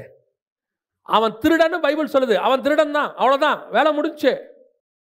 30 வெள்ளிக்காசுக்கு அவன் காட்டி கொடுத்து பொருளாசைக்காரை உடையவனாய் செத்து போனானே. ஆனால் அதை செய்யாமல் இருந்திருந்தால் எவ்வளோ பெரிய விஷயம் அவன் பாதத்துக்கு கீழே வந்திருக்கும். அதற்கு பிறகு புதிய எருசலேமில் அவன் பேர் வந்து ஜாயின் ஆகியிருக்கும். இன்னைக்கு நம்ம எத்தனை பேர் நமக்கு வைத்தப்பட்டதான திட்டத்தை இழந்து கொண்டு இருக்கிறோம்? கர்த்தர் வச்ச எவ்வளோ பெரிய விஷயம். இதில் என்ன ஒரு பெரிய ஒரு காரியத்தை நான் சொல்லிவிட்டு முடிக்கிறேன், நல்லா கவனிங்க. ஒரு மிக முக்கியமாக நீங்கள் தெரிந்து கொள்ள வேண்டிய ஒரு விஷயம், கர்த்தர் நமக்கு வச்சிருக்கிற ஹெவன்லி பிளான் இருக்குல்ல, அதோடைய ரிசல்ட்டை நம்மக்கிட்ட சொல்லணுன்ற அவசியம் கர்த்தருக்கு கிடையவே கிடையாது. இப்போ என்ன செய்யணும் மட்டும் சொன்னால் மட்டும் போதும். பொதுவாக இராணுவத்தில் போய் பார்த்தீங்கன்னா கமாண்ட் தான் கொடுப்பாங்க, ஷூட், ஹைட், ரன், இவ்வளோ தான் சொல்லுவாங்க. ஒய்ன்னு நீங்கள் கேட்கக்கூடாது. ஒய்ங்கிற கேள்வி உங்ககிட்ட இல்லை, இராணுவத்தில் கிடையாது, போலீஸில் கிடையாது, எதுலையுமே கிடையாது. இப்போ டாக்டர் சொல்கிறாங்க, உங்கள் சுப்பீரியர்ஸோடைய ஆர்டர்ஸ்க்கு நீங்கள் என்ன செய்யணும்? கீழ்ப்படியணும், அவ்வளோதான். நீங்கள் ஒய்ன்ற கேள்வி உங்களுக்கு கிடையவே கிடையாது. இந்த மாதிரி மிலிட்ரியில் கிடையாது, போலீஸில் கிடையாதுன்னா ஹெவன்லி கிங்டமில் எப்படி இருக்கும்? ஹெவன்லி கிங்டம் நீங்கள் கேட்கவே முடியாது, ஒய்ன்னு கேட்க முடியாது. ஏன் ஆண்டவரை நான் ஏன் இப்படி பண்ணணும், ஏன் விடணும்? ஆண்டவர் சொன்னால் போனா போ, செய்னா செய். ஆனால் முடிவு அபிருதமாக இருக்கும். புதிய எருசலேமில் அந்த அஸ்திவாரத்துக்கு பேரை எழுதிட்டாராம். எவ்வளோ பெரிய ஆசீர்வாதம் பாருங்க. நான் நினைக்கிறேன், இது என்னுடைய பவுல் சொல்கிறாரல்ல, இது கர்த்தரே அல்ல நானே உங்களுக்கு சொல்லுகிறேன் அப்படிம்பார் கொரிந்தியர்கள் எழுதும்போது. அந்த மாதிரி இதை நான் நினைக்கிறது என்னென்னா, இந்த 12வது அப்போஸ்தலனை செலக்ட் பண்ணாங்கல்ல, 12வது அப்போஸ்தலனை செலக்ட் பண்ணாங்க தெரியுமா? மத்தேயாஸ் பேருக்கு போட்டு வந்துச்சுன்னு சொல்லி 1ஆம் அதிகாரம் அப்போஸ்தலர் நடவடிக்கையில் வருது இல்லை இல்லையா? ஆனால் சீட்டு மத்தேயாஸ் பேருக்கு விழுந்ததுன்னு தான் இருக்கு. கர்த்தர் திருவுளம் பற்றினார், ஆவியானவர் சொன்னார் நாங்கள் இல்லவே இல்லை. ரெண்டாவது, இவங்களை கர்த்தர் சூஸ் பண்ணவும் சொல்லலை. ஆண்டவர் அந்த மாதிரி எதுவுமே இவங்ககிட்ட சொல்லலை. இவங்களா ஜோம் பண்ணுறாங்க, ஆண்டவரே எங்களுக்கு காண்பித்தருளும். சீட்டு மத்தேயாஸ் பேருக்கு விழுந்தது, அவ்வளோதான். இப்போ நீங்கள் பாருங்கள், பவுலையும் பர்னபாவையும் செலக்ட் பண்ணும்போது வசனம் சொல்லுது ஆவியானவர் திருவுளம் பற்றினார் அப்படின்னு இருக்கு. அப்படி தானே இருக்குது, திருவுளம் பற்றி. அதே மாதிரி அனனியா கிட்ட சொல்லும் போது அவனை இந்த ஊழியத்துக்கு நீ வேறு அவன் இன்ன பாடுகள் பட வேண்டும் என்று நிர்ணயித்திருக்கிறேன். காட் என்ன செய்கிறார் அந்த இடத்துல? ஒரு அக்னாலஜ்மெண்ட் கொடுக்குறாரு. ஆனால் இங்கே மத்தியாயசை செலக்ட் பண்ணும்போது அக்னாலஜ்மெண்ட்டே இல்லை, எந்த அக்னாலஜ்மெண்ட்டுமே கிடையாது. சீட்டு விழுந்தது, இவ்வளோதான் இருக்கு. என்னுடைய கணிப்பு, அந்த இடத்திற்கு கர்த்தர் யாரை கொண்டு வந்திருக்கிறாருன்னா இவங்க 2 பேரும் இல்லை. ஆஸ் பர் பைபிள் இவங்களை அக்னாலஜ்மெண்ட்டே இல்லை. யாராக இருக்கணும்னா அடுத்த அப்போஸ்தலனை செலக்ட் பண்ணது பவுலை தான் கர்த்தர் செலக்ட் பண்ணார். பவுலை தான் செலக்ட் பண்ணியிருக்கிறார். அவனே சொல்கிறான், வாசிங்க அந்த வசனத்தை வாசிங்க. நான் அப்போஸ்தலர் எல்லாவரிலும் சிறியவனாக இருக்கிறேன். அப்போ இவன் தான் லாஸ்ட், எல்லாருக்கும் சிறியவன், கடைசியாக செலக்ட் பண்ணப்பட்டவன் அர்த்தம். எல்லாரிலும் செலக்ட் பண்ணப்பட்டாச்சு. 12th person கொண்டாந்துட்டார். இப்போ யோசித்து பாருங்க, ஒரு விஷயத்தை நல்லா கவனிங்க. இந்த அப்போஸ்தலர் ஊழியத்தை விடுறதுக்கு யூதாஸ் வாங்கினது 30 வெள்ளிக்காசு, சரியா? அவன் விட்டுட்டான். அந்த அப்போஸ்தலர் ஊழியத்தை வாங்கிறதுக்கு பவுல் எல்லாத்தையும் விட்டுட்டான். ஏன்னா அந்த பட்டத்தினுடைய மேன்மை யூதாஸுக்கு தெரியவில்லை, அந்த பட்டத்தினுடைய மேன்மை பவுலுக்கு தெரிகிறது. பல நேரங்களில் ஈஸியாக கிடைச்ச விஷயத்த சிலர் சொல்லுவாங்கள்ல, என்ன விலை கொடுத்தா அந்த இடத்த வாங்கிடுங்கம்பா. சிலர் சொல்லுவாங்க, நாளைக்கு அந்த இடம் செம்ம ரேட் போகுங்க, அவங்க பரவாயில்ல 1-2 எக்ஸ்ட்ரானாலும் பரவாயில்ல, அந்த இடத்த என்ன செஞ்சிருங்க வாங்கிடுங்கன்னு. ஏன் சொல்கிறான்னா அதோட வேல்யூ தெரிஞ்சவன் அதை சொல்லுவான். அதோட வேல்யூ தெரிஞ்சவன். இவன் வேல்யூ தெரியாதவன் 30 வெள்ளிக்காசு, ஜஸ்ட் லைக் தட். நான் எப்போ அடிக்கடி பேசும்போது சொல்லுவான், ஆதாமுக்கு மட்டும் அந்த பழம் சாப்பிட்றதுக்கு முன்னாடி, வாயில் வைக்கிறதுக்கு முன்னாடி பக்கத்தில் ஒரு எல்இடி ஸ்க்ரீன், இதை சாப்பிட்ட இதெல்லாம் நடக்கும்னு ஒரு 1/2 மணி நேரம் படம் ஓடி இருந்துச்சுன்னா ஆதாம் என்ன பண்ணியிருப்பாரு? மரத்தையே வெட்டியிருப்பாரு. இந்த மரமே தேவையில்லை, விட்டு தள்ளுறான். ஏன்னா அவருக்கு நான் சாப்பிட போகிற பழத்தினுடைய விளைவு தெரியாது. அவருக்கு இவ்வளோ பெரிய நாசத்தை அதை உண்டாக்கணும் அவருக்கு தெரியல. ஜனங்கள் இவ்வளோ நாசமாக போயிடுவாங்க, நான் ஒரு ஆள் சாப்பிட்றது இல்லைன்னு அவருக்கு தெரியல, சாப்பிட்டாரு. அதே மாதிரி தான் யூதாஸ் 30 வெள்ளிக்காசை வாங்கும்போது புதிய எருசலேமுடைய சீன் ஒன்று ஓடிருச்சுன்னு வச்சுங்க. ஹெவன்லேருந்து பரிசுத்த நகரம் பரலோகத்தை விட்டு இறங்கி வர கண்டேன்னு இருக்கு. அப்படி ஹெவன் இறங்கி வர்றது யூதாஸ் பார்த்துருந்தான்னு வச்சுங்க, கீழே யூதாஸ்ன்ற பேர் கோல்டில் பளபளப்பாக இருந்துச்சுன்னு வச்சுங்க, 30 வெள்ளிக்காசை தூக்கி அடிச்சிருப்பான். ஓடா என் பேர் எங்கே இருக்கு பாரு. தெரியல அவனுக்கு இது மேன்மை, லாஸ் ஆகி போச்சு. ஆனால் பவுலுக்கு தெரிஞ்சிருச்சு. ஏன்னா அவன் முதல் தடவை சந்திக்கும் போதே, கர்த்தரை சந்திக்கும் போதே அவன் கேட்ட கேள்வி, ஆண்டவரே நான் என்ன செய்ய சித்தமாக இருக்கிறேன். அவன் கேட்டது முதல் கேள்வி, ஆண்டவரே நீர் யார். அவர் சொன்னார், முள்ளில் உதைக்கிறது உனக்கு கடினமோ, நீ துன்பப்படுத்துகிற கர்த்தராக இயேசு நானே. அடுத்த கேள்வி, நான் என்ன செய்ய. அவன் அங்கேயே மினிஸ்ட்ரியை ஸ்டார்ட் பண்ணிட்டான். ஏன்னா அவனுக்கு அந்த மேன்மை தெரிஞ்சிருச்சு. உயிர்த்தெழுந்த இயேசு டைரக்டாக சந்திக்க நம்மளை வந்துட்டார், நம்மளை கூப்பிடுறாரு. ஏதோ ஒரு பெரிய பிளான் இருக்கே. அடுத்த கேள்வி கேட்டான், கர்த்தாவே நான் என்ன செய்ய சித்தமாக இருக்கிறேன். இப்போ சொன்னார், நீ தாண்டா டோட்டல் 2000 வருஷம் உலகத்தையே காப்பாற்ற போகிற பைபிளை எழுத வேண்டியவன், நீ தான் வா. அவ்வளோதான். இன்னைக்கு நம்ம ஒவ்வொருத்தர் மேலேயும் கர்த்தர் அப்படி ஒரு பிளான். ஏன்னா எப்பவும் சொல்லுவேன், பிசாசு ஒன்றுமே ஃப்ரீயாக கொடுக்க மாட்டான். அவன் ரட்சிப்புக்கே இயேசுநாதர்கிட்ட விலை வாங்கியிருக்கிறான். அவன் ஃப்ரீயாக கொடுப்பானே. ஒரு கடைக்கு போனோன்னு உங்களுக்கு 100 ரூபா எக்ஸ்ட்ரா கொடுத்துட்டாங்க, நீங்கள் சந்தோஷமாக மடித்து வச்சிங்கள்ல, அந்த 100 ரூபா எக்ஸ்ட்ரான்னு தெரிஞ்சு மடிச்சிங்கள்ல, அங்கவே உங்களோட பிளான் முடிஞ்சு போச்சு. உங்களை பிசாசு 30 வெள்ளி காசில் இல்லை, 100 ரூபாயில் க்ளோஸ் பண்ணிட்டான். நிஜம். அதான் உங்களுக்கு வச்ச டெஸ்ட்டு. கொஞ்சம் பேர் பாருங்கள், இப்போ எதோ ஒன்று வாங்கின உடனே 2 எக்ஸ்ட்ரா போட்டுருவாங்க. ஆனால் அவங்க சொன்னது 100 இருக்கும், இங்கே 102 இருக்கும். பையன் சொல்லுவான், அம்மா 102. அவனே 2 எக்ஸ்ட்ரா போடுறான். இவன் சொல்லிட்டு அவனை இவங்க திட்டி கூப்பிட்டு வருவாங்க. அவன் நினச்சிப்பான், எங்கள் அம்மா இதுக்கப்புறம் அவள் தான் போல, இந்த 2 ஆள் அது கதை முடிஞ்சு போச்சு. கேயாசிக்கு எத்தனை பணம்? கேயாசியோட இது அவனுடைய அழைப்பு எத்தனை பணத்தில் போச்சு? 2 பணத்தில் போச்சு. அவன் போய் 2 வெள்ளிக்காசு தானே வாங்கினா நாகமான்கிட்ட. அப்படி தானே இருக்கு. சரி, 2 பணம் தானே வாங்கினாரு. ஆனால் இழந்தது என்ன? எலியா கிட்ட எலிசா கிட்ட இப்போ என்ன இருக்கு? 2 பணம் இருக்கு. இப்போ கேயாசிக்கு என்ன வந்திருக்கோம்? 4 மடங்கு வந்திருக்கோம். இவன் அவங்ககிட்ட எலிசா கிட்ட, உங்ககிட்ட இருக்கிறது 2 மடங்கு எனக்கு கொடுன்னு வாங்கியிருந்தா, எலியாவை விட 4 மடங்கு வல்லமை வந்த தீர்க்கதரிசியாக கேயாசி மாறி இருக்கணும். 2 பணம் க்ளோஸ், வேலை முடிஞ்சிருச்சு. இன்றைக்கி நம்ம எல்லாருடைய அழைப்பும் அப்படிப்பட்டதான மேன்மையுடையது. கர்த்தர் யாரையும் இங்கே சும்மா அழைக்கலை. கேயாசி ஆசாரியனாய் அழைக்கப்பட்டவன். நீங்களும் நானும் ராஜாக்களும் ஆசாரியருமாய் அழைக்கப்பட்டவர்கள். அவ்வளோ பெரிய மகத்துவம் நம்ம மேலே கர்த்தர் வச்சிருக்கிறாரு. இன்றைக்கி நம்மக்கிட்ட சில காரியங்கள் இருக்குது. சில காரியங்களை கர்த்தர் விட சொல்கிறாரு. சில காரியங்களை பிசாசை ட்ராப்பை வைக்கிறான். சில காரியங்களில் 30 வெள்ளிக்காசு கிடைக்குது. சில காரியங்கள் உங்களுக்கு டைவர்ட் பண்ண பார்க்குறான். தைரியமாக சொல்லணும், எனக்கு இது வேண்டாம், இது தேவை இல்லை, இது எனக்குரியது அல்ல. ஏன்? எனக்கு வச்ச மேன்மை பெருசு, எனக்கு வச்ச அழைப்பு பெருசு. நான் பெற்றுக்கொள்ள போகிற பரலோகத்தினுடைய ஆசீர்வாதம் அதோட கம்பேர் பண்ணால் இதெல்லாம் எனக்கு ஒன்றுமே கிடையாது. அதான் அன்னைக்கே எழுதிட்டார். எபிரேயர் 11 24 25 மோசே சொல்லும் போது, பார்வோன் குமாரத்தின் மகன் எனப்படுவதை வெறுத்து. யோசிச்சு பாருங்க, அன்னைக்கு இருக்கிற வல்லரசு, மிகப்பெரிய அமெரிக்க ஜனாதிபதி, அதோடைய தங்கச்சி பையன், அந்த பொண்ணு பார்வோன் குமாரத்தி, அவங்களுக்கு வளர்ப்பு பையன். அந்த மாதிரி ஒரு லைஃப்பை நான் விட்டுட்டு வந்துடுறேன், எனக்கு வேணாம். என்னடா பண்ண போகிற? பார்க்குறவன் அத்தனை பேர் சொல்லியிருப்பான், ஆடு மேய்க்க போகிறாரு 40 வருஷம் சார். எங்கேயாவது வழியில் யாராவது பார்த்துருப்பாங்க, பழைய ஃப்ரெண்ட்ஸ் மோசேவை ஒரு வேளை வழியில் பார்ப்பாங்க. என்ன மோசே பண்ணிகிட்டு இருக்கிற? ஆடு மேய்ச்சிட்டு இருக்கிற. நீ எல்லாம் இருந்த படித்த படிப்புக்கு, ஏன்னா வாக்கிலும் செய்கையிலும் வல்லவன் அவர். அப்போ சொன்ன அப்படிங்களா? அப்படி தானே சொல்லுது மோசையை குறித்து. நீ படித்த படிப்புக்கு நம்ம ஊர்லேயே உன்ன மாதிரி ஒருத்தன் கிடையாது, இப்படி வந்து ஆடு மேய்ச்சிக்கிட்டு இருக்கிறிய, உன் தலையெழுத்தாடா இது.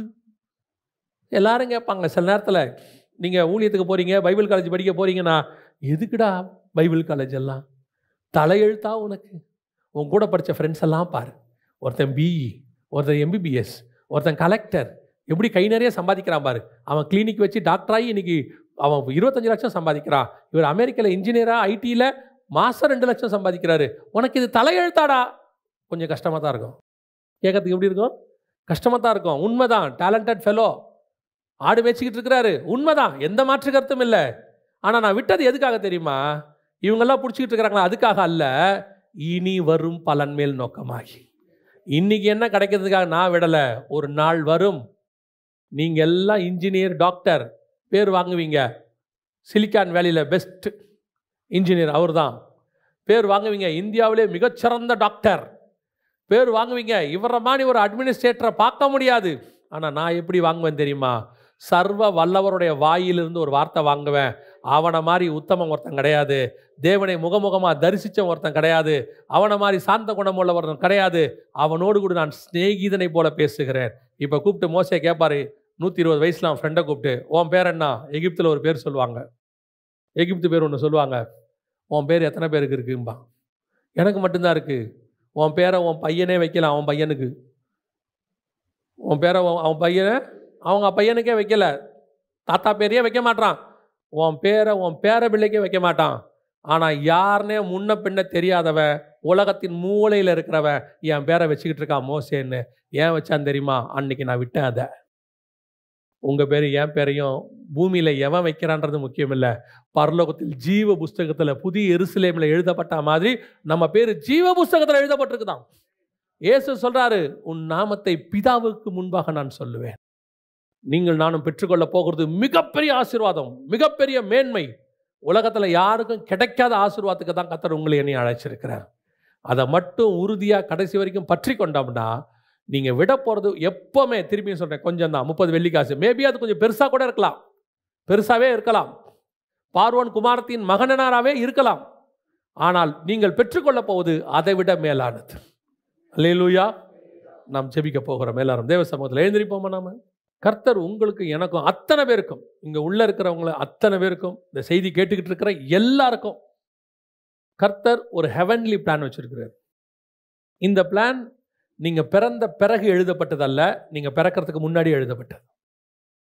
உலக தோற்றம் முதல் ரோமருக்கு எழுதும் போது பவுல் சொல்றாரு, பிள்ளை பிறப்பதற்கு முன்பே கர்த்தர் அப்பவே செலக்ட் பண்ணிட்டாராம். அப்பவே இவனை நேசித்தேன். யாக்கோபா அப்பயே நேசிக்க தொடங்கிட்டாரா ஆண்டவர். அதைத்தான் நான் உங்களுக்கு சொல்றேன். நீங்க பிறக்கிறதுக்கு முன்பே உங்களை சூஸ் பண்ணிட்டார். உங்க மேல ஒரு ஹெவன்லி திட்டம் இருக்கு. அது என்னன்னு ஆண்டவர் உங்களுக்கு சொல்வார், அவங்கவுங்களுக்கு அதை சொல்வார். ஆனால் அதை சொல்லணுங்கிற அவசியம் அவருக்கு இல்லை. அவர் கிங், கிங்டம் ரூல். இப்போ நம்ம என்ன பண்ண போகிறோம்? நமக்கு 2 பணம் நாகமான்ட்டு வேணுமா? 30 வெள்ளிக்காசு ஆசாரியன்ட்டு வேணுமா?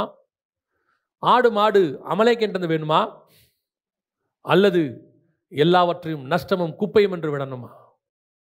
30 வெள்ளிக்காசில் ஒரு போஸ்டிங்க 30 வெள்ளிக்காசுக்காக யூதாஸ் விட்டுட்டான்.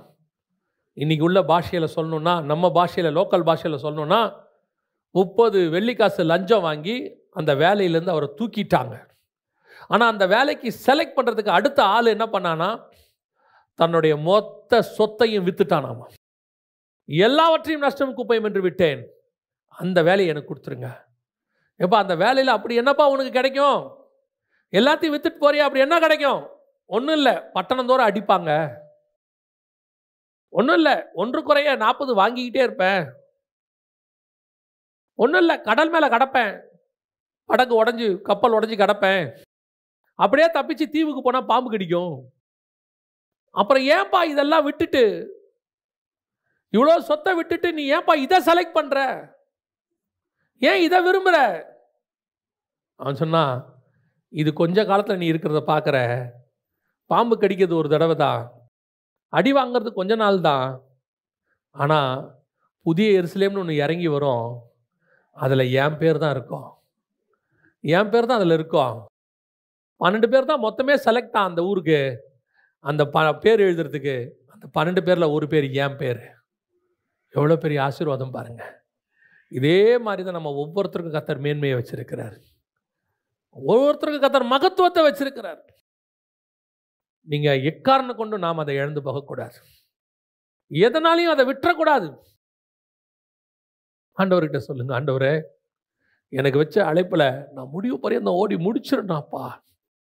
நடுவில் 2 பணமோ 30 வெள்ளிக்காசோ ஆடு மாடோ அல்லது நன்மை தீமை அறியத்தக்க கனியோ எதுவும் என்னை விட்டு பிரிச்சிடக்கூடாது. அதை நான் கடைசி வரைக்கும் ஓடி முடிச்சிருந்தேன் ஆண்டவரே. நான் அழைப்பில் முடிவு பரியந்தம் நான் நின்றுறேன் ஆண்டவரே. எனக்கு வச்ச ஆசீர்வாதத்தை நான் பெற்றுக்கொள்ள வேண்டும் ஆண்டவரே. அப்படி ஒரு தீர்மானம் எடுப்போமா? ஆசையா ஆசைப்படணும், வாஞ்சிக்கணும். அதான் பவுல் சொல்றாரு, எனக்கு ஒன்று நியமிக்கப்பட்டிருக்கிறது, அதை நான் வாஞ்சையாய் தொடருகிறேன். வாஞ்சையா. அப்படி உண்மையிலேயே அது மேல ஆசை இருக்குது. எனக்கு நியமிக்கப்பட்டதை சுதந்திரிக்கணும்னு ஒரு ஆசை எனக்கு இருக்கு. இனி வரும் பலன் மேல் எனக்கு ஒரு ஆசை இருக்கு. தனக்கு முன்பாக வைக்கப்பட்ட மேன்மையின் நிமித்தம் அதே மாதிரி எனக்கு ஒரு மேன்மை இருக்குது. அதுக்காக இந்த பூமியில எதை வேணாலும் நான் இழப்பேன், எதை வேணாலும் நான் கொடுப்பேன். அழகா ஒரு பாட்டுக்காரர் சொல்றாரு, ஆசையெல்லாம் நீர்தான் ஐயா, என் மேன்மையெல்லாம் நீர்தான் ஐயா. இன்னொரு பாட்டுக்காரர் சொல்றாரு, உயிர் உள்ளவரை உம்மைத்தான் நேசிப்பேன், வேற எதற்கும் நான் அடிமைப்படேன். ஒப்பு கொடுப்போமா? அப்படி உண்மையா ஆழத்தில் இருந்து ஜெபிக்கிறவங்க கரங்களை ஆண்டவருக்கு நேராக. இங்க கூட போய் சொல்லிடாதீங்க. அதுக்கு உண்மையா வாஞ்சையா இருந்தா நீங்க தூக்குனா போதும், இல்லைன்னா தூக்க வேண்டிய அவசியமே இல்லை. பரலோகம் நீ விளையாட்டுக்கு கூட கை தூக்க வேண்டாம்னு நினைக்குது. உண்மையா அந்த இடத்த நான் அடையணும் ஆண்டவரே, I want to achieve that place. N destination அதுதான், என் முடிவு அதுதான், நான் ரீச் பண்ண வேண்டிய டெஸ்டினேஷன் அதுதான் ஆண்டவரே.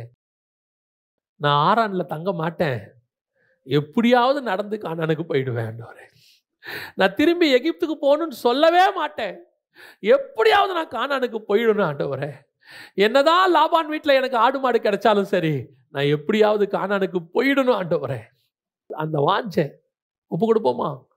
சர்வ வல்லமை உள்ள எங்கள் தகப்பனே, அருமையான வேலைக்காய் உமக்கு நன்றி.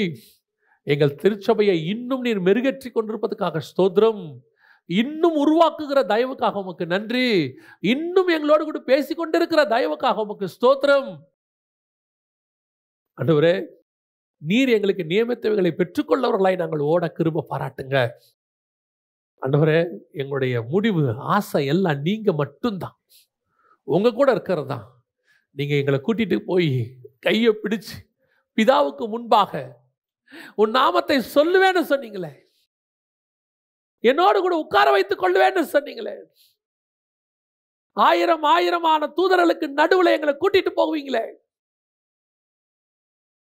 அந்த நாளுக்காக நாங்க ஏங்குகிறோம் ஆண்டவரே, வாஞ்சிக்கிறோம் ஆண்டவரே. அதுதான் எங்க ஆசை ஆண்டவரே, அதுதான் எங்க ஆசை.